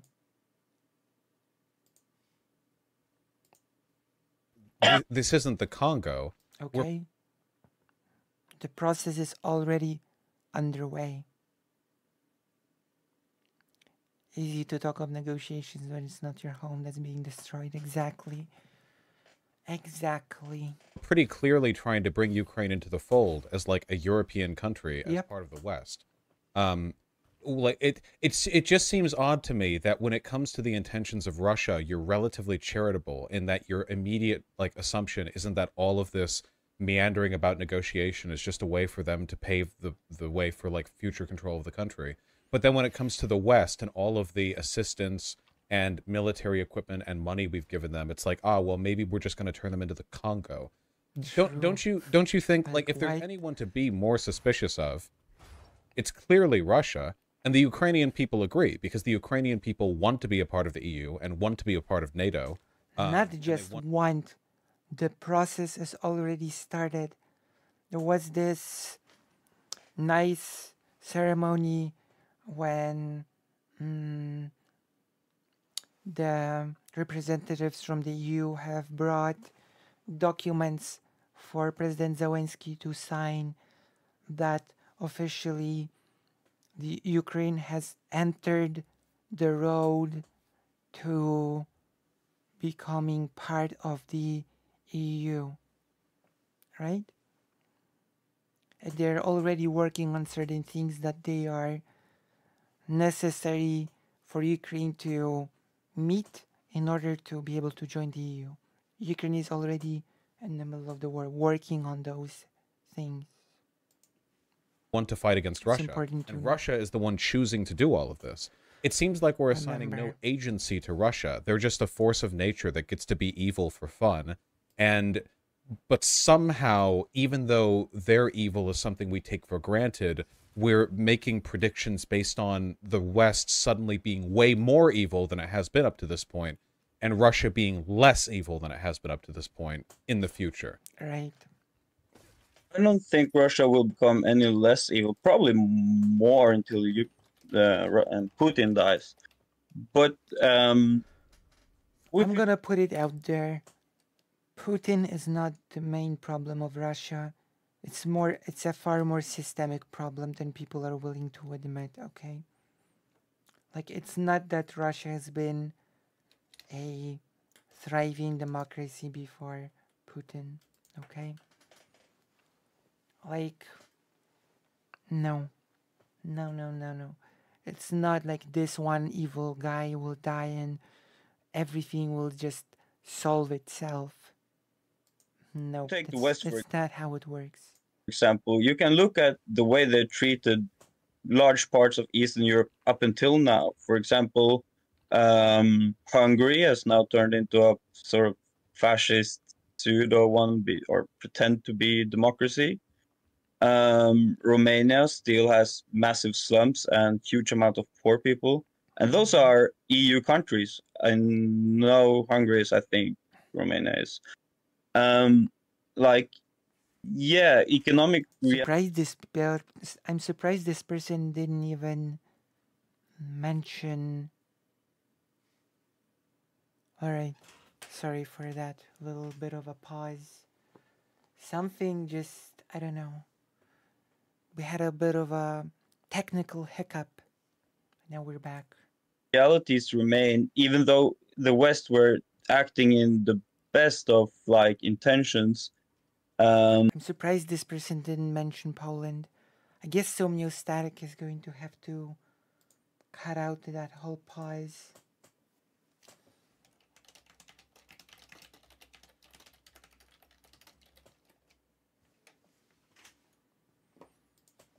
Without like immense resources to rebuild Ukraine. Yeah, and immense resources will be given, of course. Like, all plans are already in motion. Matching those we used to rebuild Germany. How's Belarus doing? Exactly. Belarus. That is a really great question. If this person is gonna praise how Belarus is doing, I'm just gonna laugh at this person's invisible face. We used to and how's Germany. Belarus doing? Oh, Belarus is doing horribly. I'm not saying that Okay. Ukraine would do better That's good. That's good. under Russian occupation. It would do worse. That's not my argument. My argument is that you want them to be That is good that you're not making that argument. a colony of neither. But So to do that, you would But again, like need to. that's ridiculous. The word that Vaush is looking for is ridiculous. really disingenuous when Russia is literally invading them and we're their ally and we keep offering them things and all of them want to be with us. We're not in a... Ukraine is not a single independent country that is being fought over by two equally domineering and possessive, like... True. ...colonial entities. We are their allies and Russia is their enemy. True. Vaush is correct. You know, there's... The ambiguity just doesn't exist there. Yep. So we are their ally, but it's not like countries aren't people. We are their allies, but we're not their friends, first of all. But second, So, I mean, when that depends on the country, right? Like literally, between Poland and Ukraine, it goes into the language of brotherhood and friendship. So, second of all, I wouldn't argue that Russia is working in good faith. I'm not trying to defend Russia in any way. I'm not saying that you should make concessions that leaves Ukraine open for invasion number 2, right? And what concessions would you agree to? For example, when you are fighting your situation in America, right, with the Republicans just going crazy mode, what you always, from what I watched from his streams, is you keep repeating that you need to fight for time, right? That you can't go to the most like hardcore socialists at this time because you need to first and foremost prevent the coming onslaught of fascism, and then you can focus on more like idealized goals. The same kind of logic I would bring to this conflict. This is a very different situation. This person keeps doing comparisons that are extremely, completely incompatible. Where what you have to do first is to get an end to the destruction of Ukraine, while also keeping Russia from colonizing or occupying or enslaving practically the country. And I think you can reach those two goals, maybe not in a first round of negotiations. It might not just like happen. These are incompatible examples. But I think by starting a negotiation process while fighting, you are way more likely to come to a conclusion that ends better for Ukraine. But Putin only negotiates in bad faith. I don't think we have any evidence ever of Putin engaging in like military aggression where he negotiates in a fashion that leads to the mutual benefit of the two parties. Right. Like he's pretty universally like an evil guy when it comes to this. What concessions would you even agree to then? All the stuff you said you wouldn't want is stuff that Russia said is like a deal breaker if they don't have. True. I mean, yeah, but obviously they try to enter a negotiation as strong as possible. Every country does. Like the FARC didn't say that. Oh yeah, of course we'll lay down. No. This is just naive thinking. Did negotiate. And I'm being charitable here. Yeah, you have to like, sort of to one extent ignore the bullshit, but to another extent, like, yeah, you said that. Yeah, but we're willing to negotiate. But this, and this, we don't negotiate with, and you try to open dialogue. Yeah, those negotiations happened, and they didn't go anywhere. I'm not agreeing to the worst concession. Right, well, Ukraine has done that because they've said that they're open at any time to accept Russia's unconditional retreat. Yeah, right, but no, that's my unironic that's answer. rhetoric, right? That's not serious. No, that's a charitable offer because in a world... It is very serious. What do you mean? Like, this person has no clue. It's really annoying when people like that try to... Without nukes, discuss Ukraine topics. would be seriously pushing for Russian territory after this. Yep. Oh yeah, 100%. Yeah. A world without nukes would probably have the Cold War ended a lot differently as well. The That's fact not that Russia reality we live in. has like leaving on the table is a blessing to them. So like what other set of negotiations would be acceptable? He's the one who invaded, he's the one who has to leave. Yeah. Yeah, so I guess what I'm trying to say is, yeah, I'm obviously in an ethical world, Russia would just have to leave. But where you fight until Russia leaves probably will reduce Ukraine to a third world country at best. But so, for example, Well, that is a price that Ukraine is willing to pay. Plus, it will be rebuilt. Plans are already in place to do that. like I guess it's two things. First, This what is ridiculous. I tried to mention earlier is, for example, Peter Sayan, I guess he's a geopolitical strategist who worked for Stratfor. Expect Ukraine to become a food importer for the first time in the country's history in not that long of a time if the war continues, right? And Russia would probably disintegrate beyond that. As well as that, when it comes to like Putin's good faith or trustworthiness, there is none. I don't say you trust Putin to honor the negotiations other than to stop the war. Well, then, if you don't trust for Putin to honor the negotiations, then what's the point of negotiating? Right? But then would be the West's job to strategize behind the scenes to get a way to protect Ukraine, right? For example, Taiwan is not in NATO, and it wouldn't need an official military alliance with the US for the US to intervene on their behalf, as the US has intervened many a times with countries that haven't had official military relationships, or relationship is the wrong word, treaties with. But you still can intervene, you still can make sure Russia knows that if they try bullshit again, the cost will be even higher the next time. No, wait, no, this has the opposite effect that you think it does. True. Russia or Ukraine conceding early and going like, "Oh, don't hurt me anymore, big boy Russia." Okay, sure. In the meantime, you can have these concessions while trying to build up time. Well, these concessions will invariably require Ukraine to not be a part of NATO or any military alliance or the True. EU, which means they won't be able to regrow in the fashion you suggest. Russia will consider it an escalation if we provide them assistance, military or economic, because that will be a prerequisite of Russia's treaty making with them. And then additionally, like, you think that after we essentially tell Russia, like, okay, you get away with this one, oopsie whoopsie, that they're going to be more cautious about us directly intervene in the future? We've told them the opposite. We did appeasement.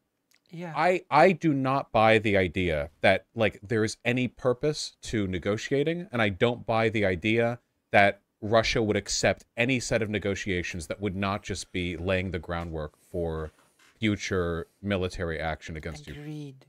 They would just break the treaty after rebuilding their forces, of course. Right. Everything they've said seems to suggest this, and I really think we're just playing ourselves for cucks here. True. The best thing we can do is keep fighting, and the fight's going well. Yep. Ukraine is pushing. Although Ukraine should be receiving more aid, in my personal opinion, Ukraine needs more aid, even more. More jets, more tanks, more stuff. Ukraine needs more. Russia further and further back. Russia has had, like, basically no territorial gains, but every couple of months they have, like, You don't have to like each other for it to have mutual benefit. True. Exactly. Massive territorial loss. The news out of there is consistently positive. Russia's capable of maintaining, like, its stores of ammunition for a while, but not everything else. It's running out of tanks, and eventually it's going to run out of people. It may have a lot of people, but it doesn't have a lot of morale. I mean, the reservists that they lied to and brought on board, like, at the beginning of the war were unhappy enough to be there in the first place. Like, Ukraine even started this whole program that allows Russian soldiers to safely surrender and, now they're deserted their post. doing conscript drafts for the Weimar group. They have a bunch of like prisoners with no military training dying on the front lines. It's literally like the Russian military strategy right now is just throwing a bunch of untrained dudes. One of the leaders of the Weimar, like of the whole platoon in Russia, defected.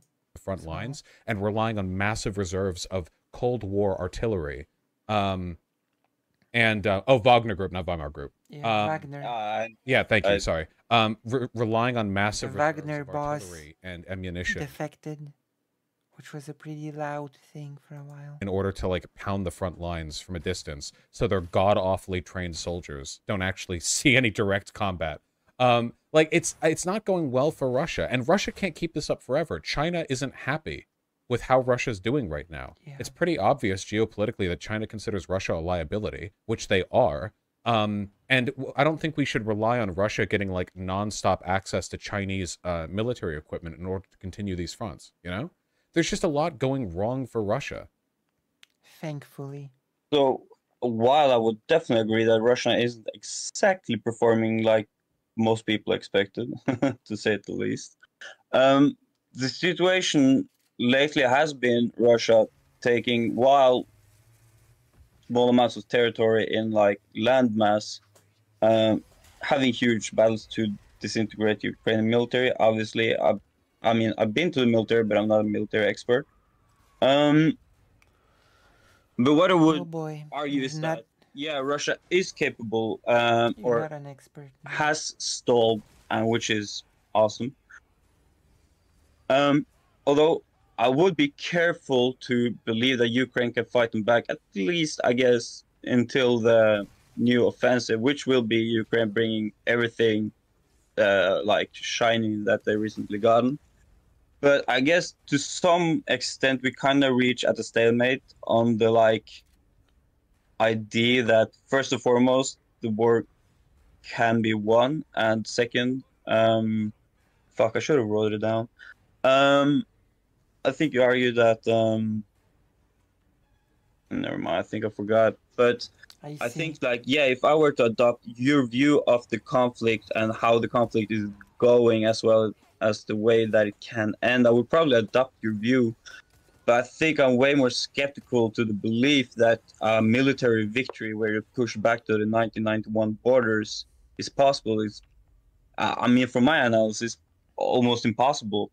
Your analysis extremely is unlikely. good. I think what is more likely is that, yeah, Ukraine is going to have a major offensive.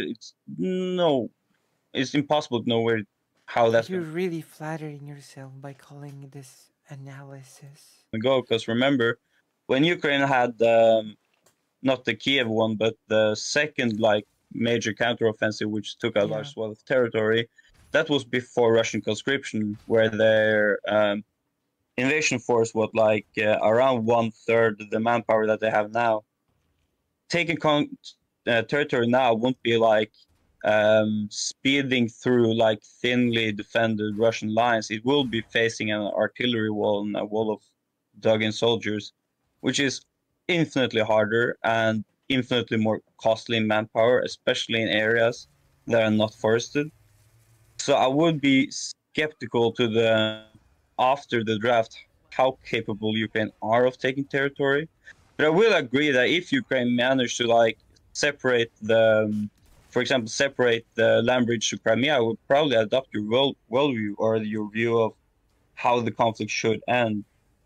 But in lieu of that, or before that has happened, or if it fails, I would definitely stand for trying to end this by negotiation, and obviously not surrendering. Means and obviously not Ukraine giving something up, giving Russia like outsized influence in Ukraine, but probably something like, for example, Kurdistan in Iraq, where the Kurds are practically independent with their own like local governance, but still a part of Iraq.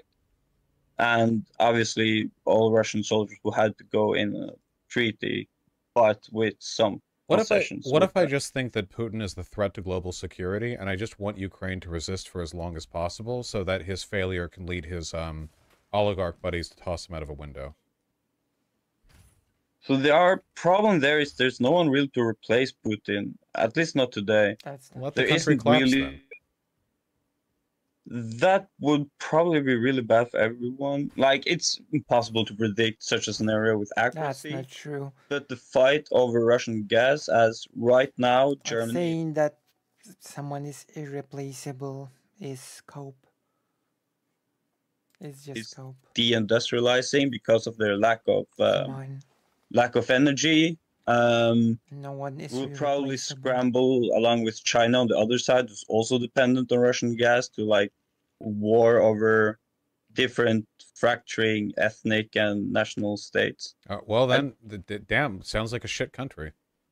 Like, Yeah, I mean, the problem is, like, 100% is. like it seems like the problem is right now, like, this is an impossible win with Putin continuing to be in office. True. Because with Putin, It is. Yeah, it's with Putin, it's like he wants to invade all the countries around him. He wants blood and soil. He wants to bring the empire back. And also he threatens to nuke the world constantly. And also helping your allies that he just arbitrarily decides are his property is a threat against him. Like, everything that he does is just, like, impossible to deal with. True. Purely because his country has nukes. It seems like the only actual way forward is like, okay, fine, you want to abduct all these countries. Okay, well, here's Ukraine. Good luck with it, you know? And then if he suffers, and if it doesn't work out for him, that's what needs to happen. True. I guess an analogy I would use in this situation is kind of Russia's pretty much taken everything around them hostage in a sense. But if you go to a hostage negotiation, you don't just breach the front door, because the second you do that, all the hostages would start getting executed, right? You either have to take out the leader. What is with those crappy comparisons? What is with those horrible comparisons? Russian people would What? do. Either that, or you have to negotiate the release of the hostages. Yeah, we don't negotiate with Russia. Every hostage that in that room will get shot in the head. And right now, if you just like try to outright fight Russia with no like breaks, you would probably end up in a much worse situation than. There are many oligarchs in Russia. Putin can easily be replaced if something happens to him. True. Like, it's ridiculous to say that Putin is somehow special and irreplaceable. Like, come on. If you either try to negotiate the release of the hostages, or you hope that you find a way to have the Russian leader removed and replaced with someone who is a bit more practically minded. I mean, but the situation, right? This is the situation. It's him breaking his back against Ukraine. That's this is the good ending. Yep. What other situation is going to arise that could potentially lead to enough of a decrease? God damn it. Enough of a decrease in popularity and prominence for Putin that we would be able to get this opportunity. Yeah, well, what's even supposed to be the equivalent of executing the hostages, invading even more? Exactly. Like, Russia's already murdering people left and right. Russia's placing mines inside of dead bodies. Like, there was this infamous circulated video of a prisoner of war being decapitated. Like, that's a really good question. What would be the equivalent of executing the hostages? Yeah, but I don't think that you can do that. He's just saying given to imperialism. I mean, that seems to be the case from my perspective. Like, you can do that if you, yes, are willing to send like more and better Ukrainian weapons and probably sacrifice the whole of Ukraine. Well, I'm not sacrificing them. They support Zelensky. True. Yeah, but they don't have like. I don't want to compare. What is he gonna say, that Ukrainians don't know what they're saying? Ukraine to like a dictatorship because it's a country of war, and as I said, Ukraine is not a dictatorship. People from Poland at the beginning of the invasion, men living in Poland, left to Ukraine to fight. Give me a break with this BS. Earlier, no they're a liberal democracy survives in war, and no democracy should, because democracy Give and me a war are break. sort of oxymorons, but you don't break. really know. Like, yeah, he got 96% approval rating, but so does Assad. And no, Ukraine isn't as bad as Assad. No, that's But bullshit. No. The polls for That Assad's is bullshit, popularity are yeah. literally like the Syrian government like points a gun at you and it's like, "Hey, how do you feel about Assad?" Oh, you like him? Great, thanks. Like, no, that's not true. Ukraine is a liberal democracy. It's not a dictatorship. The measures that Zelensky has taken. What is this BS? Of course, Ukraine is not as bad. Like, get out of here. And to curb dissidents within the country are well within lines for a liberal democracy that's being invaded. It's less significant than what a lot of Western European democracies did when being invaded by Germany in World War II. Yeah. I would not be more liberal than Zelensky if my country were invaded. So again, it's not like a judgment of the country of Ukraine, but at the same time, calling it a liberal democracy is somewhat disingenuous. No, it's not. First of all, most corrupt country in Europe. Wait, hold on. They have had massive reductions in political corruption over the past a decade and a half. A huge and they have, because I know that Ukraine still tackles with corruption, and it is actually one of the conditions for Ukraine joining the European Union. And Ukraine is tackling this problem very seriously because Ukraine is officially now on the road of joining the European Union. This problem is being addressed. Portion of their political corruption came from the fact that they were effectively a Russian puppet state up until Euromaidan and Yanukovych was ousted. Additionally, there is no contest on Zelensky's popularity. The political corruption has to do with like a number of ways in which their country isn't perfectly operated, but it has nothing to do with the legitimacy of Zelensky's popularity. And I will add that this problem is being addressed. It is being addressed as we speak. I have no clue why all this goes back to Assad. The idea that he's even remotely comparable to Assad is just disingenuous. True. I tried to incorporate that in what I said, that they're not the same. I would never argue that. Assad is, first of all, a lot more brutal. And it's not about them not being the same. They're not in the same universe. Second of all, never had a pretend democracy even. But Ukraine is a real democracy. I will say that they are aspiring to be one, but at the same time that I wouldn't call Hungary a real democracy. I think it's pretty rough. No, Ukraine is nothing like Hungary. Okay, Ukraine is nothing like Hungary. This is what I'm telling you.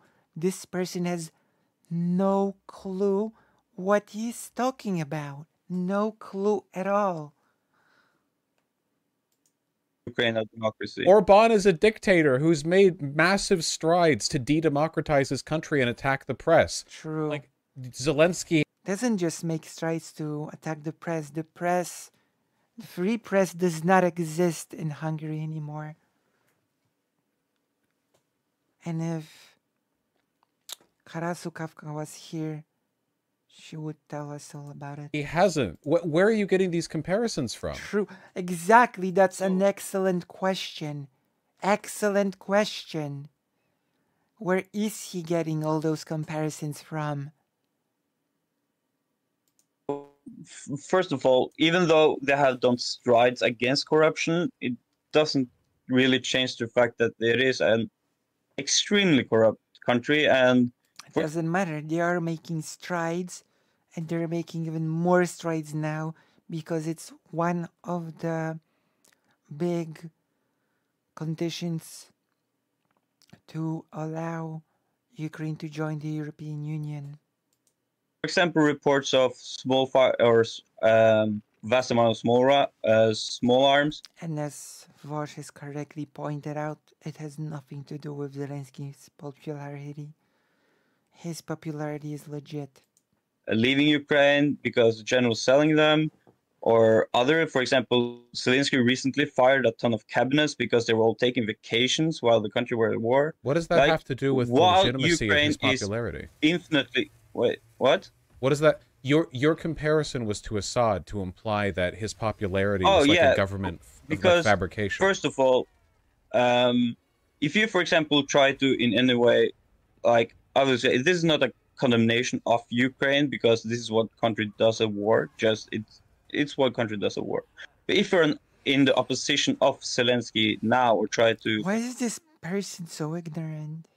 for example, demonstrate or show any pro-Russian sentiment, you'll get immediately disappeared or arrested, right? Yeah. Disappeared not in as executed in some backyard, but you will disappear as taken to prison, right? That's fine. And that's fine, but if everyone who is openly against the Ukrainian government is then arrested or intimidated into silence, they will remain silent.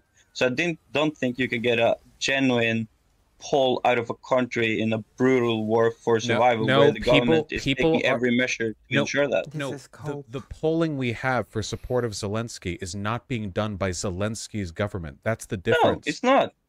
Didn't argue that. Well, right. But, so no. Hold on.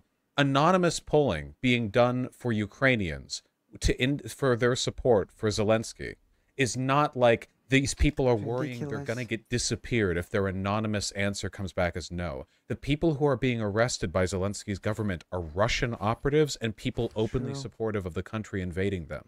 Like, this isn't like you get arrested if you disapprove of Zelensky. It's not illegal to criticize Zelensky over there. You don't get disappeared for that.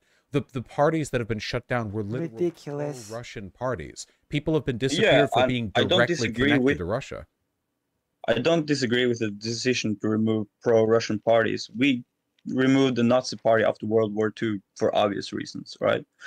But I think a comparison is, for example, when international polling, so in like objective, like Gallup or something, does polling in Russia, there are always suspicions about the accuracy of the polling, even though they are anonymous, because the population, first of all, is scared that it may be someone presenting as an independent poll while they're really not, or if someone... Yeah, but Ukraine is not Russia, okay? Ukraine is not a terrorized state by Zelensky. They are next to hear them. And please get out of here with that BS. You report them for the views or something like that. Oh my God. So even though, yes, I believe that people responded in those polls and those polls reflected what the people responded with. But I believe that if enormous amounts of people who don't support the current regime are either leaving Ukraine or in prison. So wait, or notice the wording, regime. This is some way to answer. This person is being polite, but this person is betraying his hand to the poll. This is bullshit again. Like you're yeah, it is bullshit. Like there are polls. I mean, there are polls taken. There are polls taken of Russian citizens, and oftentimes those polls give weird results. But I think a lot of that is just because Russian citizens are retarded and they're subject to a 24/7 propaganda machine their dictatorial government controls. When polling is done on Ukrainians, there is no question of the legitimacy of the polling. It's just polling being done of people. And you just imply that people who disagree with what's being done in the country are leaving? People are leaving because they don't want to die. The majority of the refugees are women and children. Leave, obviously, yes. This is just ridiculous. This person has no idea what he's talking about. Yes, absolutely. Of course, millions of people didn't flee before Russia went apeshit, right? So that's not a debate.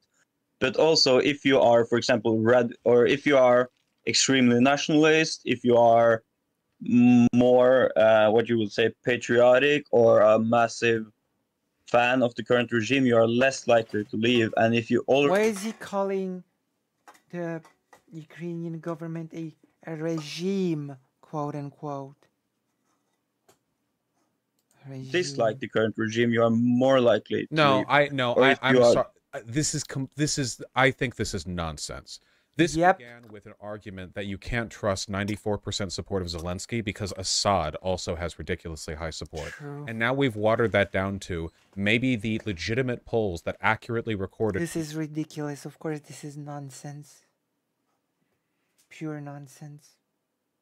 People's authentic support for Zelensky without duress or threat aren't actually totally representative because they might be slightly more likely to stay if they're already feeling nationalistic. No.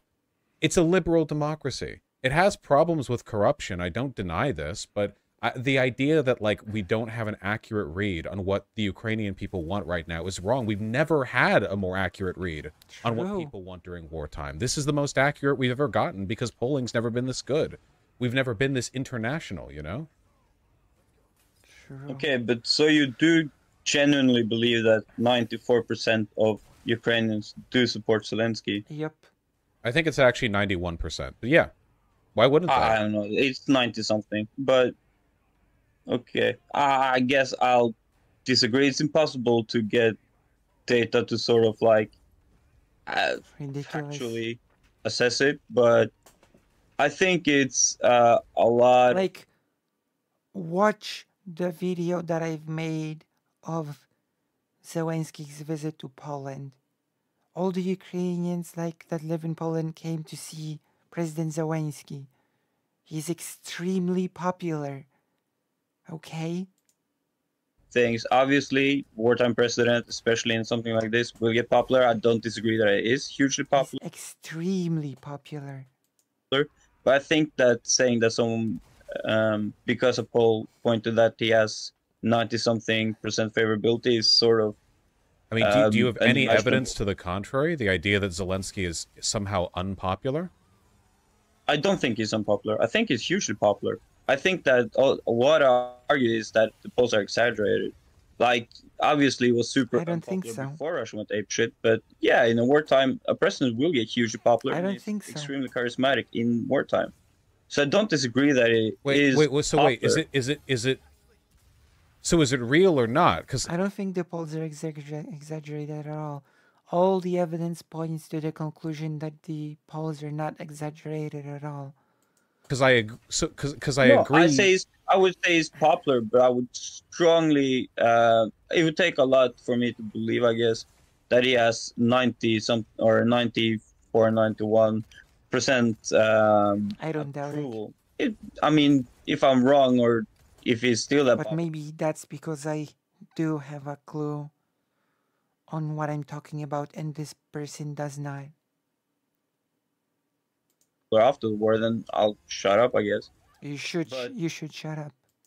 In lieu of like you should any way to scientifically measure it, then it's not that much I can say. You should shut up. Yeah, it just seems odd to like, because you've like suggested it's not a real democracy and like we can't actually accurately track his popularity. But yeah, and you've called the government a regime. Like, why? How?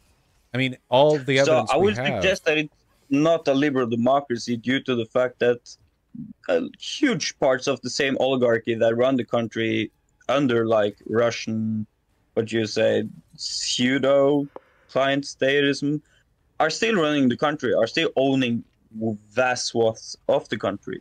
The same oligarchs that used to bribe pro-Russian politicians still bribe pro-Ukrainian politicians.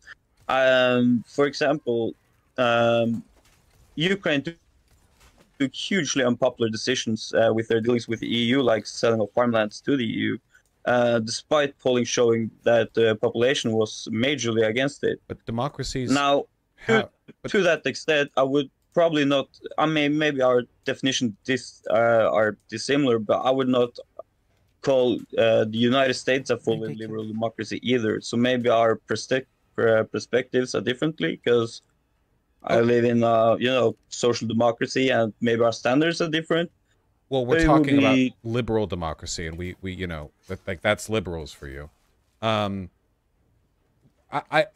feel like we've moved the goalposts so much. True, and so many times. It was us sacrificing Ukrainian people to conflict with Putin, and I said, well, this is reflective of what they want, and it's like, well, no, it's not, because it's not a democracy, because it's like Assad. And now it's back to like, okay, well, they're like America, but like if American people want something, then it wouldn't still be really a democracy, so like it's still not enough. And it seems like the outcome of this is that there's no like the opinion of the Ukrainian people just isn't relevant to you. It just doesn't factor into your perception of how the country should behave. True. I think if Ukrainians are in agreement that they are willing to fight to the last person dying to fight, then I mean, I guess, but Yeah. to me, I would doubt that. But I haven't, like, if there are polling that says that Ukraine is Because you willing don't to have a fight till clue. the last Ukrainian basically to stay with Russians, they This should is be annoying. To the allowed last to do that. soldier, There's at nothing I least. can do to stop that. This is I mean, to the annoying. last soldier, But at least, yeah. yeah, um, but for me, yeah, like, yeah, I would agree that they have the right to do that. I would just argue that from my perspective, that would be silly.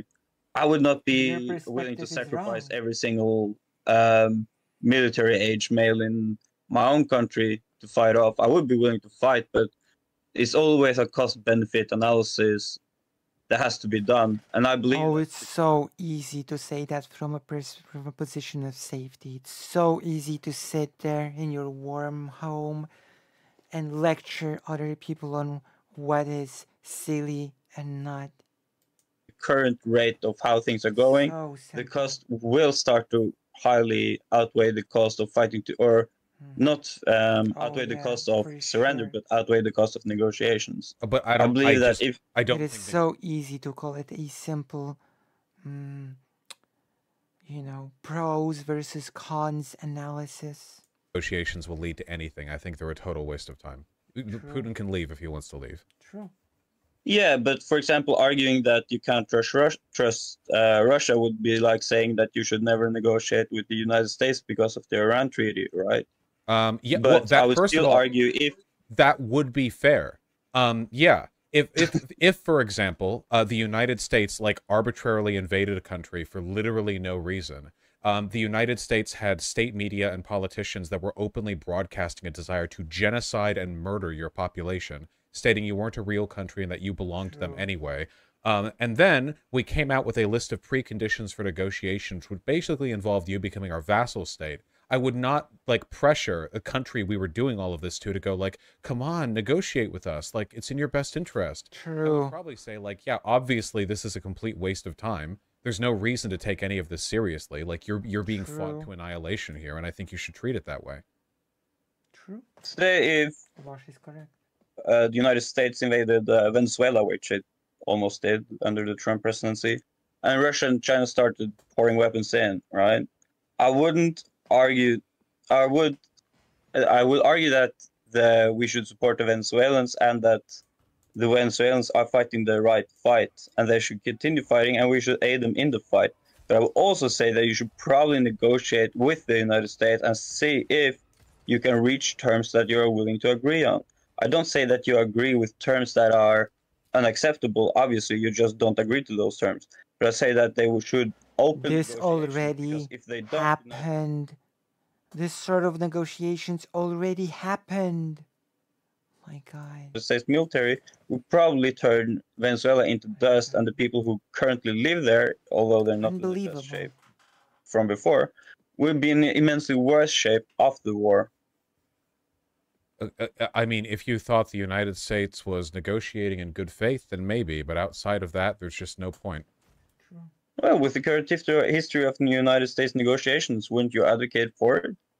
The United States doesn't advocate in or negotiate anything even approximating as bad of faith as Ukraine. First of all, we haven't... Maybe not like, okay, so I don't think sorry, as Obama Russia. negotiated in bad faith, but because of, the Republicans existing, you can't really trust shit, right? I don't think there's a comparison. Like, True. like Putin is incredibly All honest of those comparisons are ridiculous. to the Republicans. There's no comparison between the two. What happened with the Iran deal was just we backed out. Maybe not like, okay, so I don't think sorry, as Obama Russia. negotiated in bad faith, but because of, the Republicans existing, you can't really trust shit, right? I don't think there's a comparison. Like Putin is incredibly honest compared to the Republicans. There's no comparison between the two. What happened with the Iran deal was just we backed out of a deal. That's bad, and I disagree with it, and I agree that it like undermines trust in the United States. But it is impossible to compare this to the insane level of open dishonesty that Putin operates on at like every level. Every level of his diplomatic engagement, everything that he does is dripping with insincerity, and everyone knows it too. It's like the most well-known fact around in the intelligence communities all around the world. Like, everyone knows this. They have to talk about it op-eds. Like, yeah, what does Putin do? Putin engages in strategic disinformation as a primary political strategy, where everything Russia does is blurred with a trillion like obvious lies that get thrown out there. And it doesn't matter if they're believable. The point is just to fill the feed with bullshit. Because that's all you really need to like dishonestly back up the conversation to the point where you can go ahead. Russia's opening terms are not acceptable to Ukraine. They're also a negotiating partner. If Russia really wants negotiations, then they need to have better opening terms. You can't blame the vendor for not wanting to do business with you if you're running around the market going like, yes, I will sell this apple for $1,000. Why will nobody negotiate with me? You're all terrible. Like, well, no. Start at a lower price. True. Yeah, I mean, obviously, I wish Russia would do that, but with the current situation, I think that you obviously try to reduce the price as much as you can, and after a conversation, you see if it's worth it. This already happened. This negotiation has already happened. Like, and it led nowhere. It led nowhere. You don't need an apple, but you need the fact that your country is being annihilated. And currently, at least the eastern parts are, to an extent, like power grids affect the whole country. By Russia, so we have to beat Russia back. Yes. Yeah, but like, you can view like Russia as some like, I don't know, 40k orcs or something. Like, either way. They like, certainly want to be viewed that way. Oh my god. A 40k fan. Why?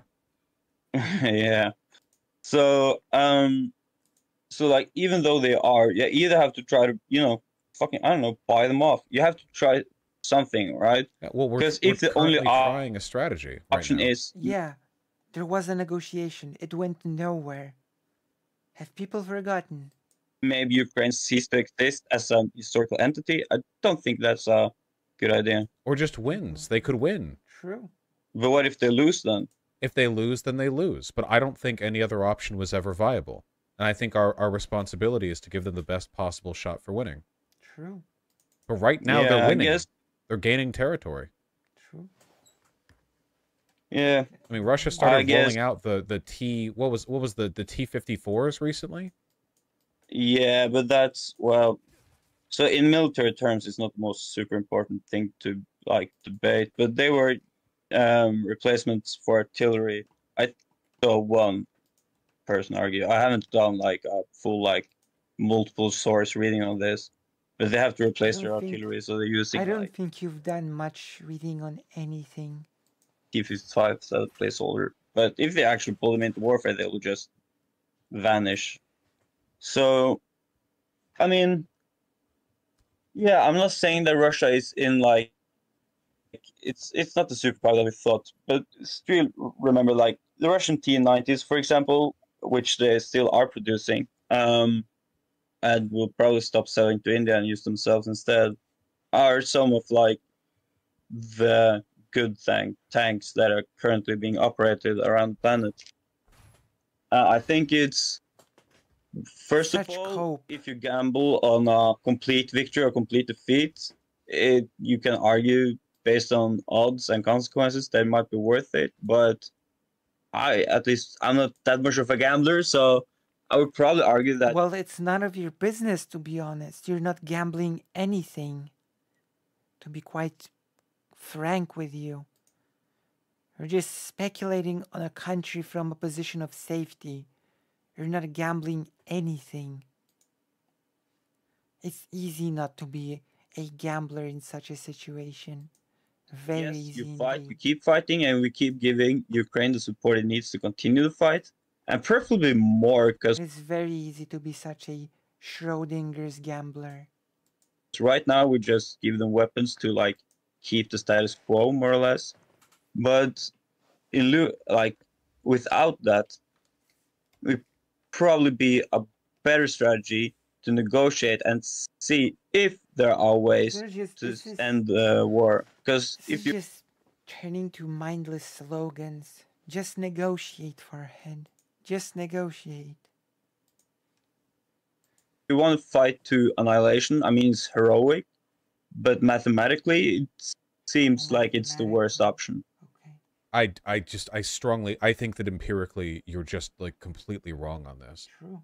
Every level of this indicates that Russia will not accept anything other than the complete conquest of Ukraine. True. And there is no benefit whatsoever to prolonging things. You just have to win the fight. And the fight, True. like so far, is going well for Ukraine. As slow and painful as it is, Yeah. every major like event that has taken place in the war's history has been to the benefit of Ukraine. Whether or not they Not can win the last completely. month, though.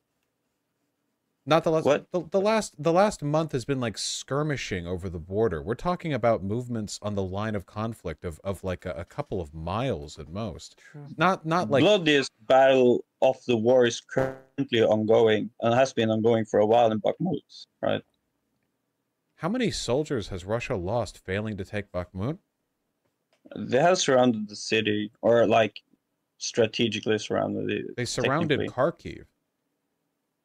Yeah, but they didn't have like a force to take Kharkiv. It's different. But for example, they haven't completely surrounded it. I don't want to give false information here. They are like strategically surrounded it, so they have like vision over the highways. But so for example, yeah, I mean it's a bloodbath in Bakhmut. But remember, it's also a huge amount of casualties for Ukraine, to the extent that United States recommended them to pull out a while ago, because they would start to lose more than they gain.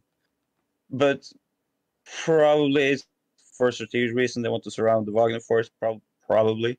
At least I go according to the Wagner boss, which, you know, Defected. trustworthiness is not the best. But yeah, like arguing for military things is hard, as we're not generals, and obviously the fog of war is really hard. Fog of But war. I like, from my perspective, if we want to argue on who wins, it's a gamble both ways. But I think Russia has the military capacity to, if not conquer like We'll Eastern see. Ukraine entirety. Yeah, we'll see. I think Bakhmut is going well for Ukraine. On the Wikipedia page, it says that there's an estimate of around 30,000 killed and wounded from Russia. NATO estimates of Ukrainian casualties are 1/5 of that. I mean, Yeah, the this DPR person claims sounds to me more, like but sounds like a Russian shill to me. it's to be honest. Yeah, it's but difficult to get these wartime updates, but I don't think Bakhmut is like yeah, a it's show impossible. of Russian success in the Ukrainian war. It's not. It's a show of Wagner being able to get something done, but not much more than that, and at a Because huge they're cost. recruiting prisoners. They're Yes. they're literally Yeah. it's literally a fucking penal legion. Wagner is a suicide squad led by Nazis. I mean, I'm not like arguing that it's the paragon of military might, but Suicide Squad. but the thing is, I guess without the like military knowledge of generals, would you agree that if the upcoming offensive ends in disaster, that is more intelligent to go into negotiations? So like varying, Not end I guess, disaster. the goal or our opinions Oh, on yeah, the do that. next military move, which will be like a huge like show of force. If it fails, would you then agree Nah, that zero. negotiations is a better idea? I would disagree even more. Entering bad faith negotiations after one military loss after a year and a half of military victories would be a terrible idea. All it True. would do is make you look weak. International headlines would read about how defeat in Bakhmut, Ukraine, Zelensky goes to Putin for negotiations. And then Putin would go like, hey, I'll accept your total surrender. But like, there'd be no waste. I think they should True. triple down. More guns, more ammunition, more blood. If they lose in Bakhmut. And then if they win in Bakhmut, also more guns, ammunition, and blood. Agreed. Okay, so there are no ways you think that negotiations is worth having. No, not with Putin as is. Okay. Putin can leave if he wants to leave. No, you laugh. That is it. That is the line. Obviously, that would be fucking awesome. Yes.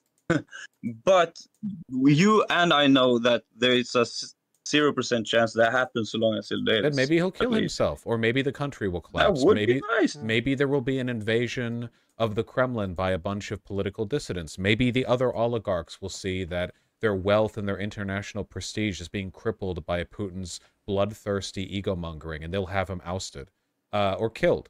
You know, things can play out in a number of ways, but I do not think there's any situation where negotiation with Russia in this state is a good road to take. Like, this is horrible. Well, in any state, it seems like your argument is. I mean, as long as Putin lives. But, like, unless we are lucky and the media was right that he is dying from cancer or something, like, you have to, like, exist in the situation as is. And if the, like, a lot of the Western weapons is predicating on Ukraine winning as well. So, for example, if, German Leopards are failing to perform in Ukraine as they kind of did for Turkey and Rojava, that would be probably the end of Leopards coming to Ukraine as well, because it also hurts Germany and their abilities to sell the tanks.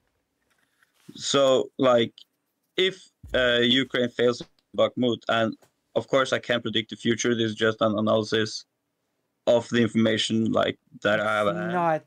It's not an analysis, it's pure speculation. There is not an element of analysis in this. Like, analysis is not when you just start blindly guessing outcomes of things. It's likely that Western support would start to dip as well. Well, then they lose. I mean, if they lose, they lose. Either way, they lose. True. If the situation, like, if you say, well, what happens if they lose? Then they lose. But there's a difference in how much you lose from negotiations on right now, which they can get at least pre-offensive. Like, generally, like, I don't know what the Russians will agree to. But you can see if you can get terms which you are willing to agree with. I don't agree. In negotiations, there are no terms that I think are acceptable. All the terms that Russia wants are just the ability to make Ukraine a vassal state. They make Ukraine... Plus, keep in mind, negotiations have already happened, and it failed. Vassal state, either directly through conquest or indirectly through signing treaties that deny Ukraine the ability to have any autonomy. I don't believe there are any other negotiations that Russia will go for. So there are only two options for Ukraine here. They win completely or they lose completely. I don't think negotiations are worthwhile. Agreed. What do you think Ukraine should be willing to... The things that they're calling analysis nowadays. True. I guess the analysis is like when you just guess what will happen next. Agree with in a negotiation. Like, at what terms, at what, like, level of, like, charitable terms would you agree with? Crimea. And that's it. I think the Crimea was the portion of Ukraine that was most favorable to Russia, even when the country went independent. And trying to reconquer Crimea across those land bridges and actual bridges would be very difficult. Yeah, it'd be a bloodbath.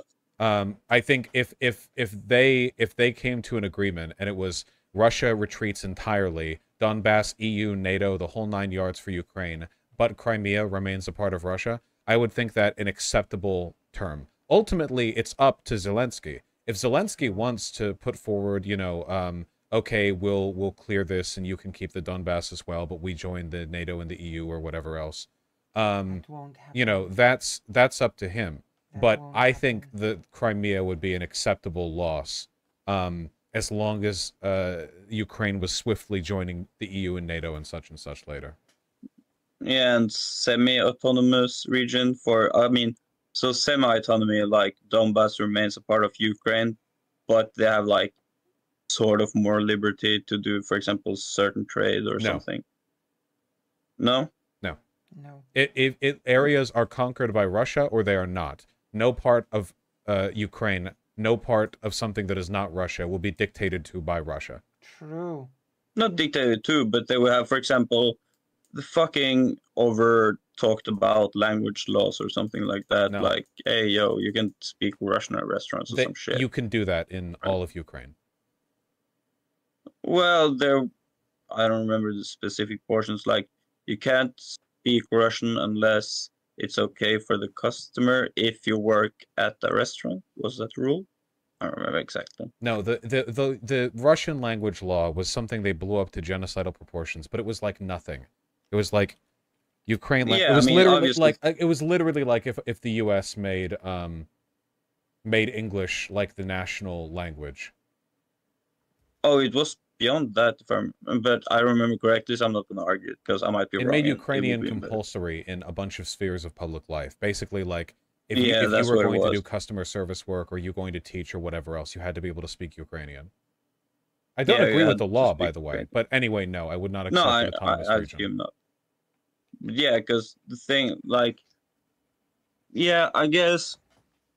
What is this nonsense? I guess in the end, we are sort of at an impasse as we don't seem to be able to agree about exactly how much Russia is willing to give in a negotiation. They're not giving. I'm just going by what they've said. True. They're not. Yeah, but what they say as a start of negotiations has never been. I will repeat it once again. Negotiations have already happened, and it went nowhere. Negotiation ends with, right? Unless it's an unconditional surrender. Well, if Russia is so concerned, then maybe it should adjust its negotiation strategy. I mean, like, why do we give them no autonomy? It's like, okay, well, they're a force of nature, and like they're, they're evil. Well, yes, but yes, they're also they're fascist. They have autonomy, and if their negotiation strategy is, haha, we won't have any conversation unless it involves you becoming our bitch, they don't really have a right to get offended if Zelensky doesn't want to entertain that conversation. True. No, I mean, I don't give a fuck if Russia's... I wish he would be more direct with his point, like what kind of negotiation? Well, that's part of the thing, isn't it? Offended. They can be offended as they want. Like, I don't think Ukraine should go into negotiations to save Russia, right? Russia isn't the one being bombed. I think they should go into negotiations in order to save Ukraine. And I think that entering negotiations will lead to a lot less harm. And I also think that if Ukraine managed to get the NATO countries to end the sanctions, they could probably get a pretty favorable term in order for Ukraine. Like, Putin can go home and say, "Hey, we left Ukraine, but we won't because the sanctions are gone." He would just invade Ukraine again. I disagree. Yeah, but in that situation, you would have NATO troops ready, or at least a fuck ton of equipment, right? Well, we already have NATO troops right next to Ukraine. We have them in Poland. We didn't respond this time. Why would we respond next time? No, but I mean, for example, a lot more like the last time Ukraine started with javelins, which were highly effective, but weren't able to mount a counterattack. Later, when they got motorized vehicles, they were able to do that. I think that they should probably get, like, if they negotiate a peace, they should then have to make with terms that makes them able to defend themselves for later. I just don't know. I don't think that's even remotely viable. So we engage in we make concessions and we engage in appeasement as a way of deterring Russia from engaging in future conflict, when all of the prerequisites that Russia requires from Ukraine for these negotiations are ones that would make future conflict for Russia way easier. Russia would never. I on a fundamental level, because I feel like we're going in circles at this point, so we should probably just end this. Yeah, I agree. On a fundamental level, I think you think that Putin is a rational actor, and I think that's where we disagree. I think that, like, I guess that's true. Like a bunch, as is very often the case, I think that he's a power-hungry tyrant, and while authoritarian countries often act out of self-interest, like China often does, I don't think he does. I think that he's just bloodthirsty and ego-driven, and I think that there is really no way out.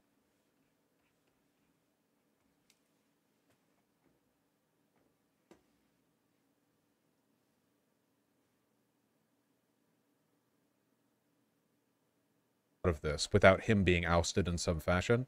And True. the world where we surrender, or where Ukraine surrenders or whatever, brings us farther away from that outcome than the world where they continue to fight. Because I don't Right. think there is a situation where Ukraine can bid for its peace without just militarily crushing Russia. I think that's the only road for them to survive. Correct. Uh, well, okay. Yeah, I guess some of our disagreements is like things that are hard to like actually like factually determine. But keep in mind, I never argued for Ukraine to surrender.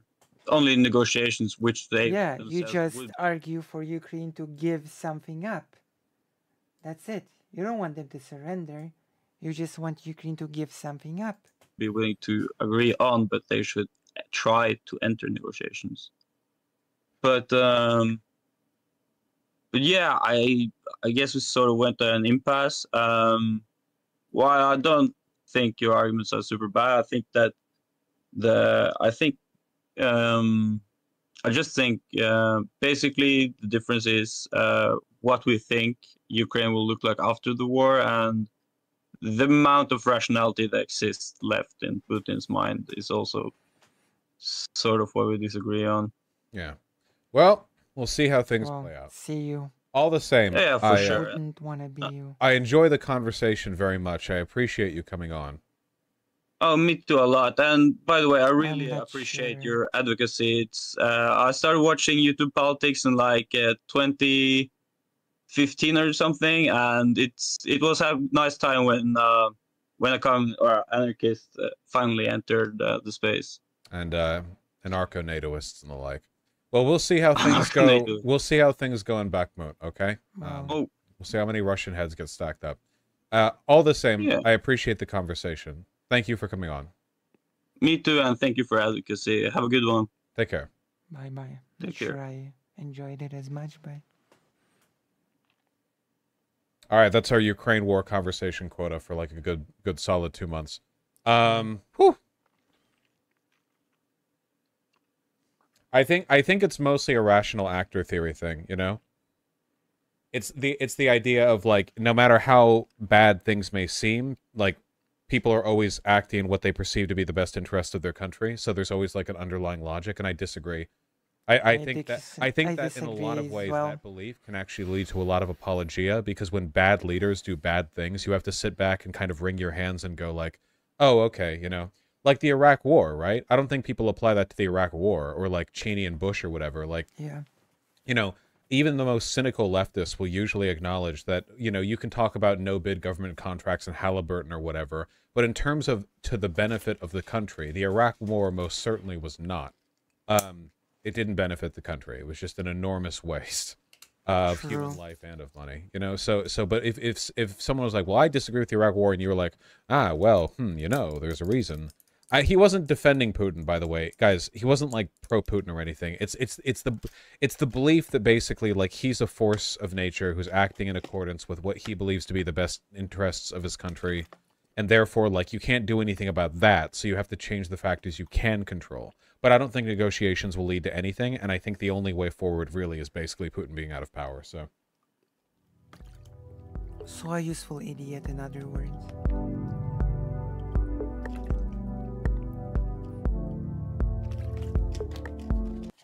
That's what we call a useful idiot. Alright. That is the end of the segment.